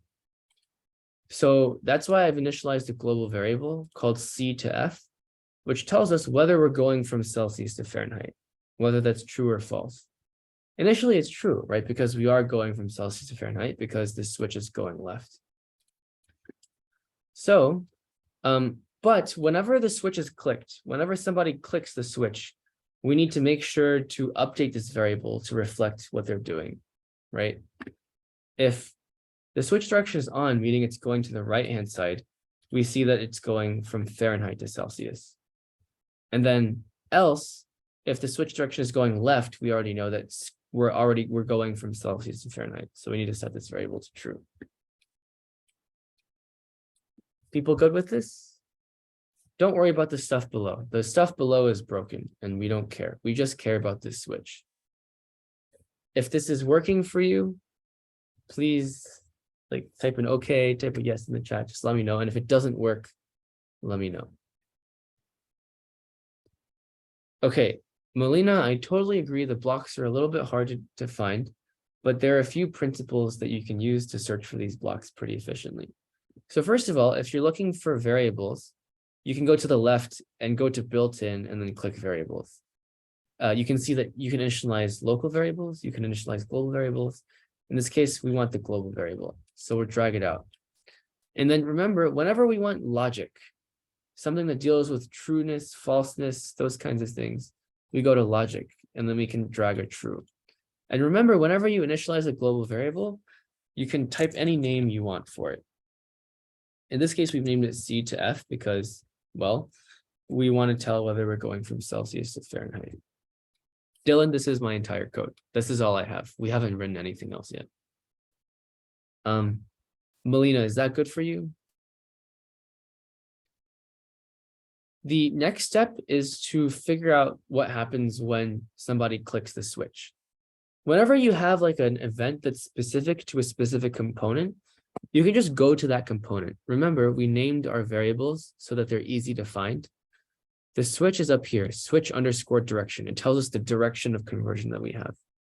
So we go to switch direction and we scroll around and we see that at the very top, there's this thing called when switch direction has changed, we can run some code. We'll like do something, right? So we can drag that out. And then you have to think, when somebody clicks the switch, there are two cases. If the switch has been clicked to the left, we're going from Celsius to Fahrenheit. And then if somebody has clicked the switch to the right, we're going from Fahrenheit to Celsius. So we need to take care of these two cases differently. Whenever you want to take care of two cases differently, immediately you should think of an if statement, right? It's sort of like a very natural way of thinking. If this is the case, then I need to do something. And then if the other case is the case, then I need to do something else. So whenever you have like control or if statements that you're looking to write, you can go to control. You click control and then easily you can just drag in an if then else statement. So now we need to check whether the switch direction is on or off. Remember, this directly concerns the switch. So we just click on the switch on the left. And then we scroll around. What could tell us what the state of the switch is? Probably on. So we could drag that here and it tells us whether the switch is on or not. Now we need to say, if the switch direction is on, we need to set the variable to true or false based on which direction we're going. So first of all, if the switch direction is on, then we're on the right-hand side. The right-hand says we're going from false to from Fahrenheit to Celsius. And so that means that this variable needs to be set to false, right? Because we're not going from C to F, we're going from F to C. So if you hover over this thing, you can drag this set variable function over. And remember, when we're dealing with truth values or logic, or truthness, falseness, we need to go to logic. So we can set this variable to false. And then, nice trick is whenever you have something that's very similar, but you just need to change one thing, you can right click, duplicate, and drag this into else.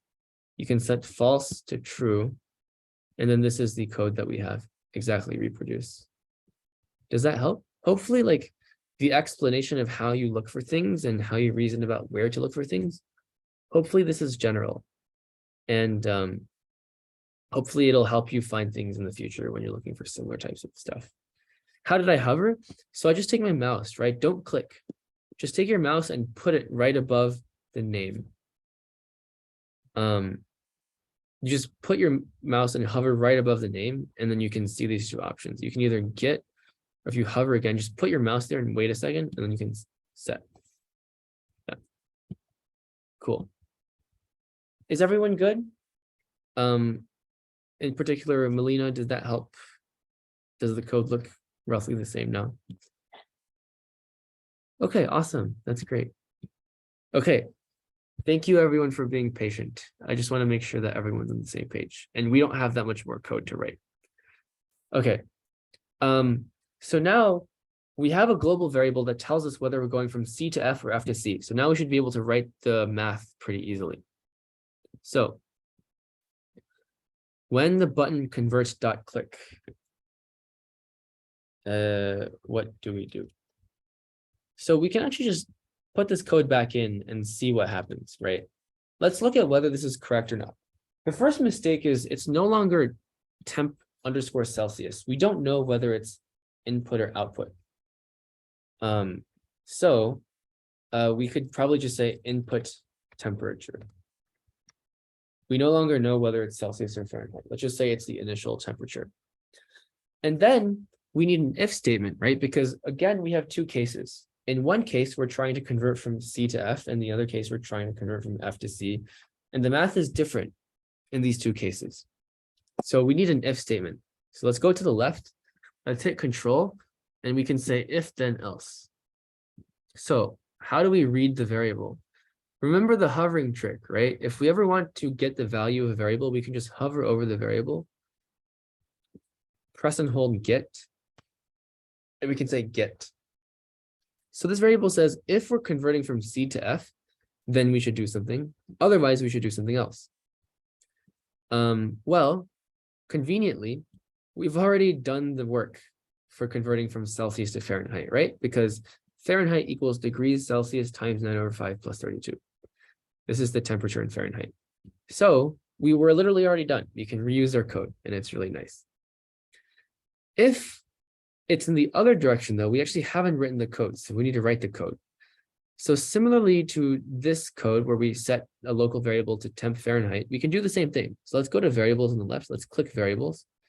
And let's initialize another local variable in the else block. Remember, else is the code that is run if we are converting from Fahrenheit to Celsius, or in other words, C to F is false. Let's call this temp Celsius. And let's set it to, well, how do you invert this equation? We could either do some algebra, or if you're lazy, just look it up. Fahrenheit to Celsius equation. Let's go to Google Maps.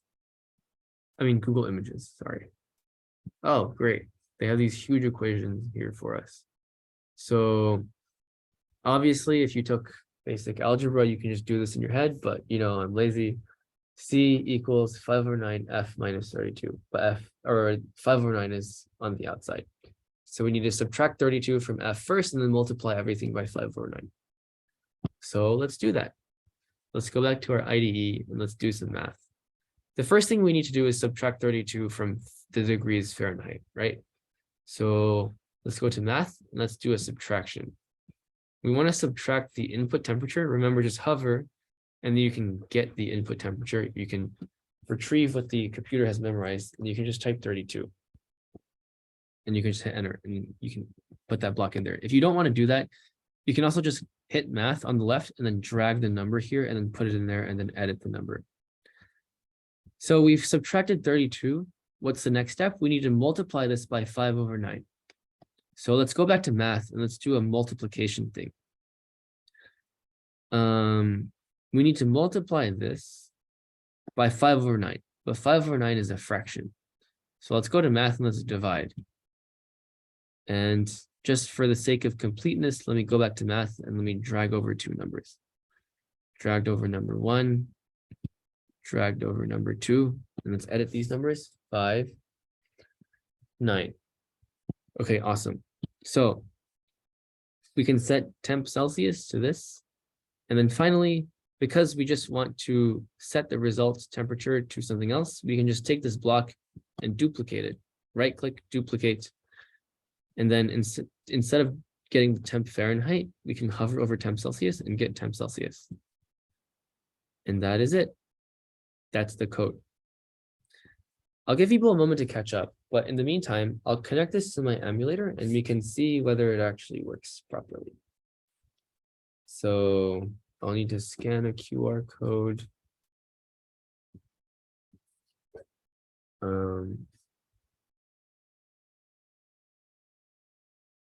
Cool. So I'm also going to start projecting my screen. Okay, so don't worry if you haven't finished the code. I'll go back to the code in a moment, but here's what you should see when you run this app. So first of all, we have this toggle that we can toggle. If it's on the right, it's clearly F to C. If it's on the left, it's clearly C to F. So let's do the test that we did earlier, right? 20 degrees Celsius in Fahrenheit is 68. It's still got the correct answer. But what if we toggle this thing and then we hit convert again? 20 degrees Fahrenheit is actually -6 degrees. Okay, seems to make sense. There's also another super easy sanity check that we can try, which is 32 degrees Fahrenheit should be 0 degrees Celsius. Awesome. If you know the boiling point of water, it's 100 degrees Celsius. That should be 212 degrees in Fahrenheit. And if we reverse it, 212 degrees Fahrenheit should be 100. So super nice. But you realize that there's a little bit of a problem, right? Because right now we're converting from Fahrenheit to Celsius and it says 212 to 100. When I click this toggle, it doesn't actually delete the text that's in those text boxes. And it's a little bit misleading, right? Because if I just handed my phone to a friend and I accidentally hit this button and I converted it back to C to F, it looks like my app is saying that 212 degrees Celsius is actually 100 degrees Fahrenheit, which is wrong. So does anyone have any ideas as to how we could fix this? Any ideas how to fix this?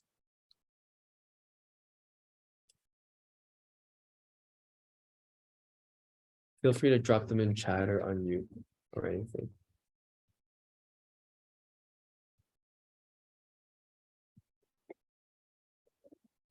But before I get there, I must ask, how's everyone doing? Like, is the code working? Is there anything that's a little bit confusing? Is there any block that you're struggling to find? Or does the code just work? If it works, just type a yes. If it doesn't work, type a no, and then we'll figure out why it doesn't work. Or maybe people are still coding.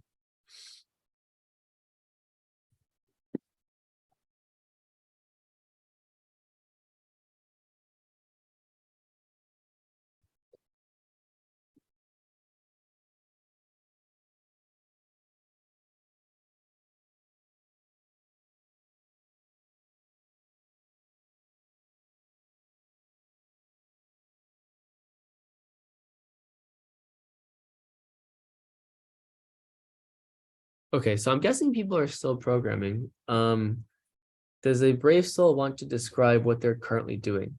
And maybe how far along they are, or like what is not working, what seems to be working. Oh, cool. So a lot of people are actually done, or some people are done.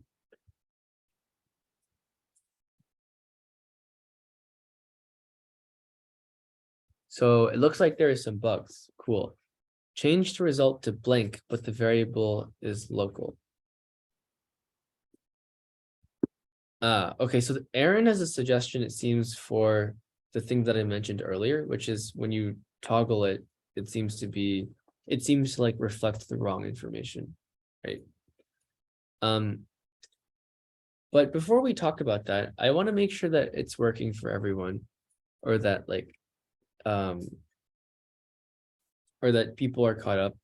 Are people caught up? So Jason is caught up. Is anyone else caught up? Cool. So it works for Aaron, it works for Jason, doesn't work for Albert. Okay, so it works for quite a number of people, but it looks like maybe some people have some bugs. So for example, for Albert, why doesn't it work? Like, does it give you the wrong answer, or does it just not do anything when you click the button, or what's going on? It doesn't show up. Interesting. So, cool. So this could be like a good exercise in debugging. If it doesn't show up, right, that means that you're never setting this label result to anything. Is it possible that maybe you forgot to include the set display in the else statement? Or maybe like the variable that you're setting it to is an empty variable. If you're willing to share your screen, I think I'd be happy to like help look at it. If that's something that you want to do.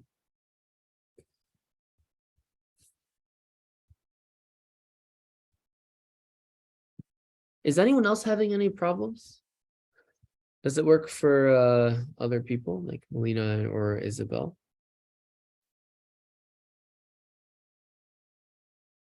or Dylan? Oh, you can't share a screen. Is it because I'm sharing? Okay, yeah, no worries, guys. No worries. But for Albert, is it because I'm sharing screen? Because I can totally just stop sharing and you can put your stuff up and we can work on it together.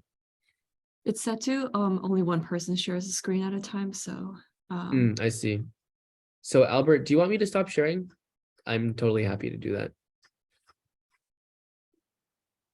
Okay, awesome. So I'll stop sharing. Don't worry if you haven't finished the code, we can go back to it. But yeah, feel free to share your screen, Albert. We can take a look together and hopefully it'll be useful for the other students too.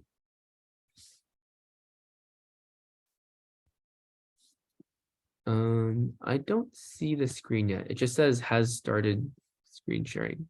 Does anyone else see Albert's screen? yeah, it's still a black screen. Oh yeah, it's still a black screen for me too.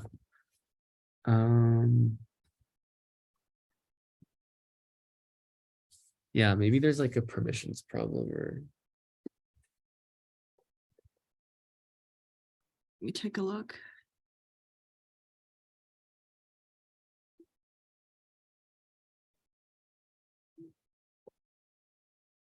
I don't think there's anything I can change apart from allowing multiple people to share at once. I see. Let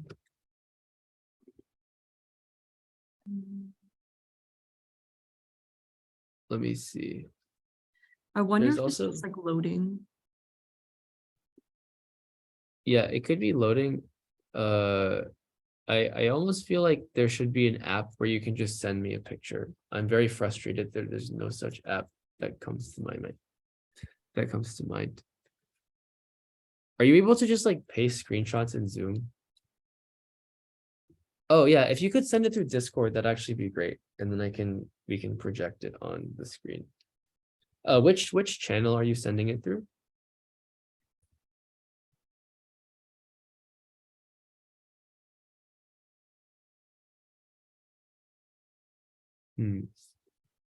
Discussion, welcome. Oh, cool. Thanks. Okay. Nice.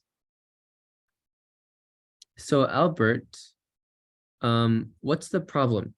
Is it the is it that like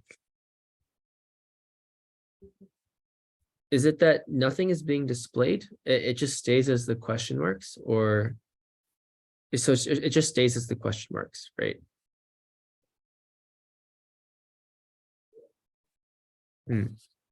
That's actually really strange. Off the top of my head, I wouldn't know what was going on. Could you send a screenshot of your designer so that I know what everything corresponds to?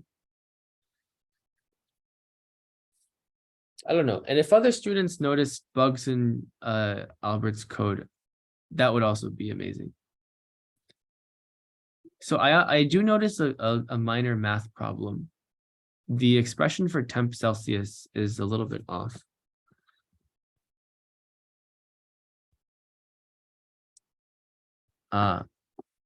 Okay.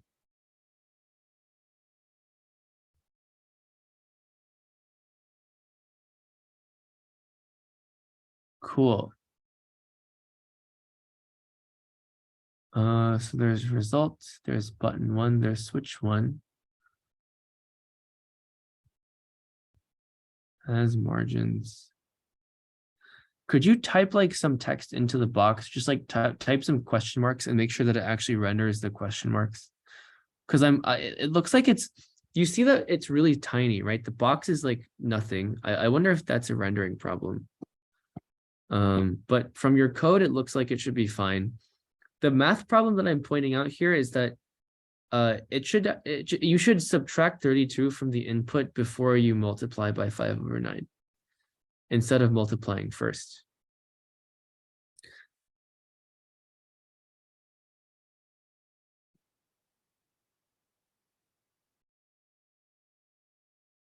Okay. Yeah. So when you enter the question marks, does it just not change the question marks? it just stays as question marks.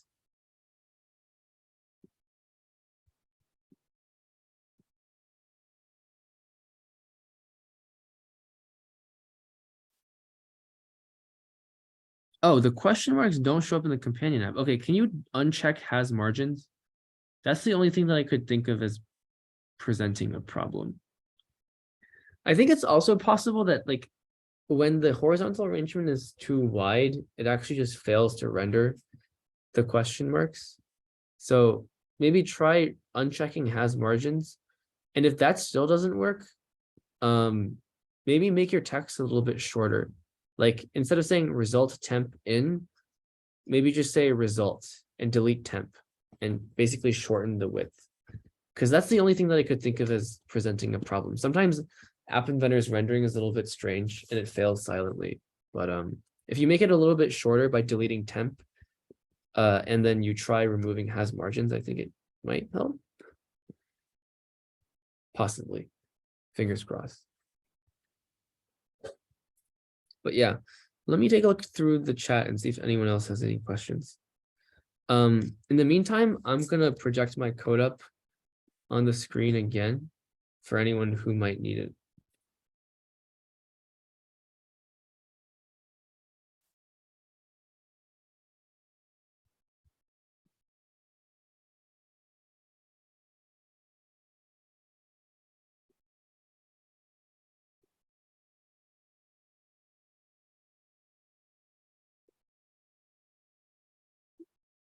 Okay, Alexander, sure, go ahead. And in case you'd like to unmute, it'll be a little bit faster for us to communicate.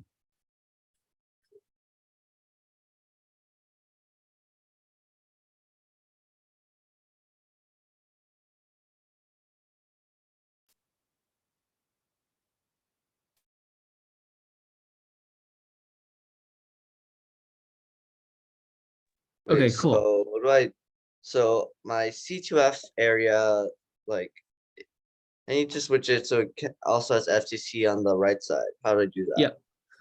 Okay. So whenever you want to put things side by side, you'll need a horizontal arrangement. So if you go to layout, you can put a horizontal arrangement on top and then put the switch inside and then just add another label to the right-hand side. And you can just type F to C in it.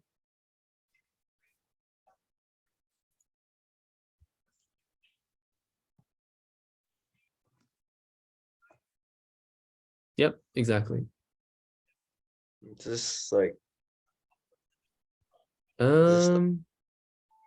So this also suffers from the same problem. So the expression is correct, like you're multiplying by 9/5, but it's in the wrong order.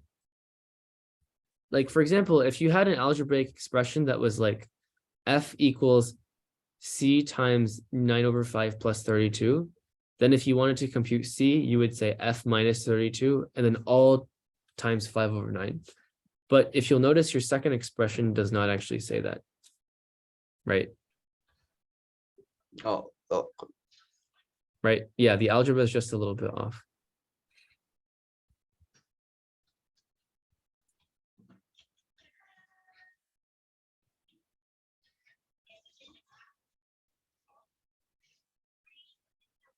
Oh, well, no. So actually what you had originally was right. You divided by 9/5, which is the same thing as multiplying by 5/9, but it's the order that's incorrect.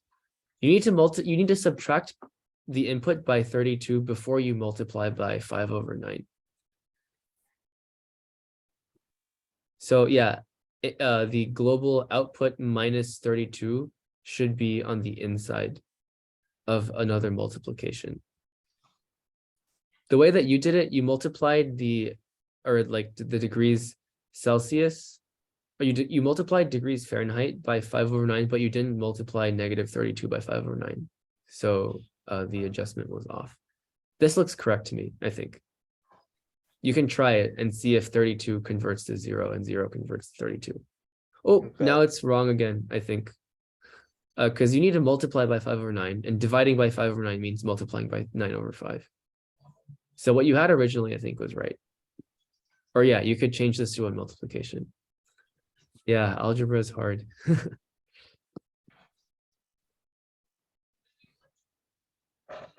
Yeah, that looks good to me. And you can try it out on your app. So if you connect it to your thingy, if you connect it to your companion, you should be able to check that 0 converts to 32 and 32 converts back to 0. If that works, then you have pretty good odds that it's correct. Yeah. And how about the switch part? Is this good or? Yeah. It looks right. Well, Okay. so if oh, I'm confused now. Where does the input thing come from? Like in the top left corner, you have this thing like initialize global Oh. input to input. What is input? So I was like, is that like not the variable, but like I'm trying to find out how to connect the variables to, so do I need these or not? Like, does it automatically register the variable? Yes, it'll automatically register the variable. So you don't actually need these things. But what you actually need is a variable that defines whether we're converting from C to F or F to C. Oh, okay. Yeah. No, I think that's really what you can help me with. Sorry? Yeah, I think that's, yeah, thanks. Oh, okay, cool. Yeah, no worries. I'll also put my code in the Discord in case anyone else wants to look at it. Cool. Any other questions? Okay, Dylan asks, do you need label result text? Label result text. So it's just nice to have it because when you set the result temperature, it completely replaces the string of this text box with the number, but it's good to have a description. It's good to have a description as to like what the number being output is. For Melina, of course, I can put my display part on Discord. I just did so. Any other questions?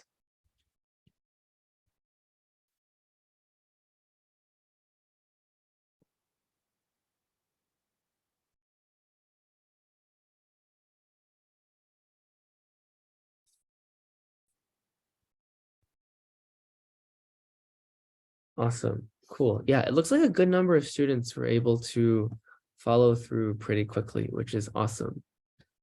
In the interest of time, I'll wrap up pretty quickly. Basically, we explored actually, we covered a lot more. We covered a lot more of a huge amount or more like a larger amount of programming fundamentals than I'd expected that we would cover, which is pretty cool. We were able to look at user interfaces. We looked at how you can design things to accept data and input from users, where you can like add switches, you can add text boxes, you can add sliders, you can add buttons. We explored how you can put things next to each other using horizontal arrangements. There's also other cool things you can do, like vertical arrangements, vertical scrolling arrangements where you can scroll within them. We haven't quite explored all these things in the back, like camera, sound, text-to-speech, translator, Google Maps, animations, drawing and animations. This is really useful for video games. All these cool things. But in the back end, we looked at how you can convert inputs and user interface items to code and logic, things that can, for example, help you do your homework or do math for you or all these cool things. We covered, in fact, like a surprising amount of very interesting and quite difficult stuff. Like we explored callback functions, which are just pieces of code that are run whenever a user does something, whenever they like click a button, when they click a switch or something like that. We looked at the difference between global and local variables, where global variables are just things that your program memorizes, will always memorize, will always remember, whereas local variables are just things that they should temporarily remember to serve like some other goal. In this case, we just computed the temperatures in local variables. We looked at if statements. We looked at handling different cases of a program differently and being able to branch off of them. And then we also looked at how to do math in MIT Athletic, which is always super nice because no one likes to do math in their head. So, you guys have seen a lot, especially for the people who haven't programmed before. This is, to be completely honest, a ridiculous amount of information to have to ingest on your first lesson. But hopefully it was relatively digestible. I think it is certainly more digestible in MIT Adventure than it would be in any other sort of language. If you were to build a web app with Python or Java or JavaScript or C++, it would have been many, many orders of magnitude harder. So I think it's really amazing that you guys were able to be exposed to these kinds of things. And even if some of this felt a little bit difficult, don't worry, because programming always feels slightly uncomfortable the first few times you do it. But I think the fact that you stuck through it and implemented all these things is amazing. And that's really all that matters. Because you'll see these things again and again over future lessons. Like, oh, honestly, to be completely honest, a lot of the things that I covered today, you'll see again, like they'll be retaught in future lessons. I just wanted to show you guys how things can come together to build really cool things. And I moved pretty quickly just to give you a taste of what kinds of amazing things programming can do. But you'll see these concepts again, even if you didn't understand them quite fully today, you'll see them again in future lessons and will be reinforced. So all in all, congratulations on writing your first lines of code for the people who haven't coded before. And for those who have, hopefully this gives you a taste as to like what kinds of cool things you'll be able to learn in the remainder of the class. Yeah, with that said, I'll probably hand it back to Kat. I know I'm a little over time, but if you have any questions, feel free to reach out in the Discord. The TAs will be there to answer questions. And there'll also be office hours at some point. I think Kat will talk about that, where you can ask questions about certain things. And yeah, congrats, Dylan, for finishing.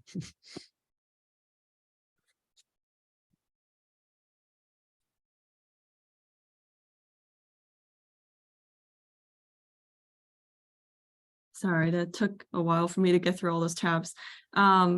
Great job, everyone. I know the first class can have a flood of new information, so congratulations, everyone, again. I don't have too much else to wrap up with, but it's just a reminder that our office hours will occur on Mondays and Wednesdays from 5 to 6 p.m. PST. So in one of the office hours, it's a very direct Q&A session. So if you have any questions pertaining to the homework specifically, that's the hour to ask them. Or if you want to do some catch-up work together, we can do that as well. For Wednesday, it's more focused on like group discussion and doing like a live walkthrough of the homework. So it's something that, you can take a look at as well, or just like sit in to see if you're doing the code correctly or not. But we do also post the recordings of the walkthroughs onto the master document after it is due. So homework is due weekly. So please be mindful of that. There will also be a homework feedback worksheet where you can take a look at, your grade and the TA feedback, the written feedback. And if anyone also doesn't have their student ID or you can't find it through the onboarding email, please message me because I have everyone's student IDs. So today's homework, good question, is called a bouncy ball app. And, kind of with the name being said, you flick a bouncy ball and it bounces off the walls of the phone. So you can find the assignment on the master document. And I believe that at the end of the slides, you'll see a step-by-step walkthrough of how to do it. So the first one is more like, you get the ingredients to bake a brownie, you get the instructions to bake a brownie, and you bake the brownie. So it's pretty straightforward. Yes. So I know some people are asking for their IDs, and I will get to you right now. But apart from that, for submitting homework, I think I can just go through this really quickly. I know we're over time, but this is pretty important. Let me go through.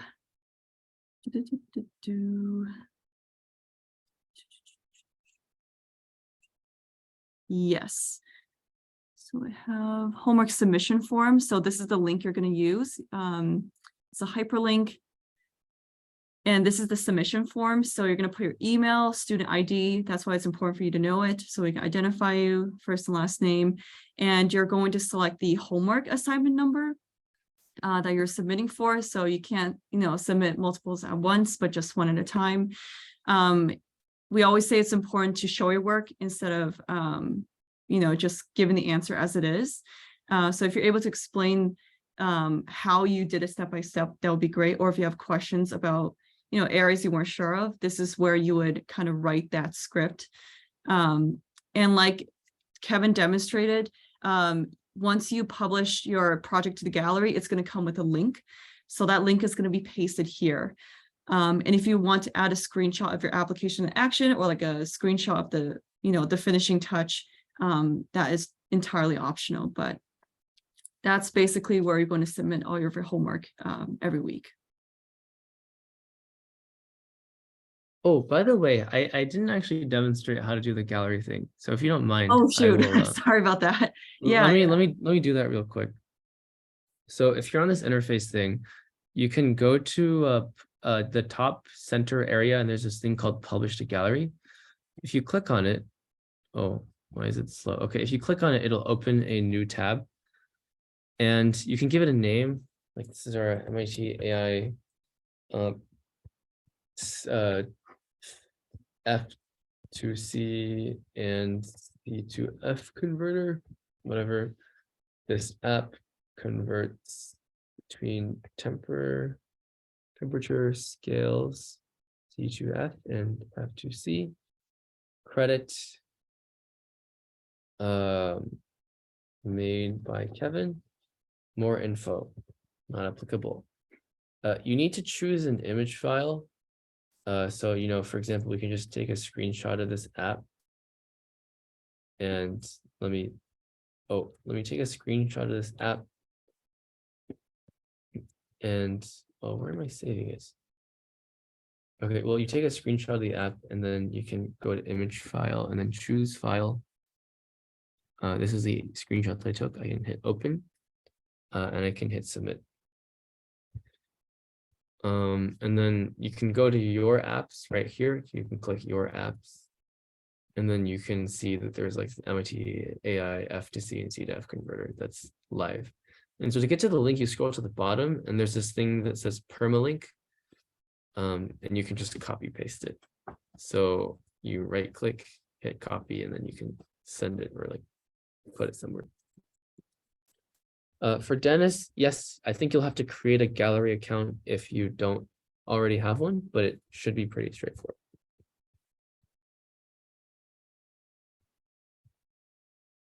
It should tell you how to create a gallery account. I'm not familiar with this process, but it seems like they should tell you, hopefully. And if they don't, let me know and we can figure it out.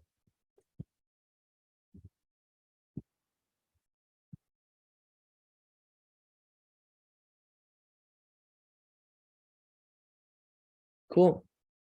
Kat, is that pretty much it? Yes, that's pretty much it. Thank you for demonstrating that, Kevin. And if anyone has any questions, and I know I went through that at lightning speed with talking, but if you have questions, just post them in the Discord chat. We're going to check it daily. So that's the community we have. But with that being said, have a great evening, everyone, or morning or rest of your day. Thanks, guys. See ya. Thank you, everyone.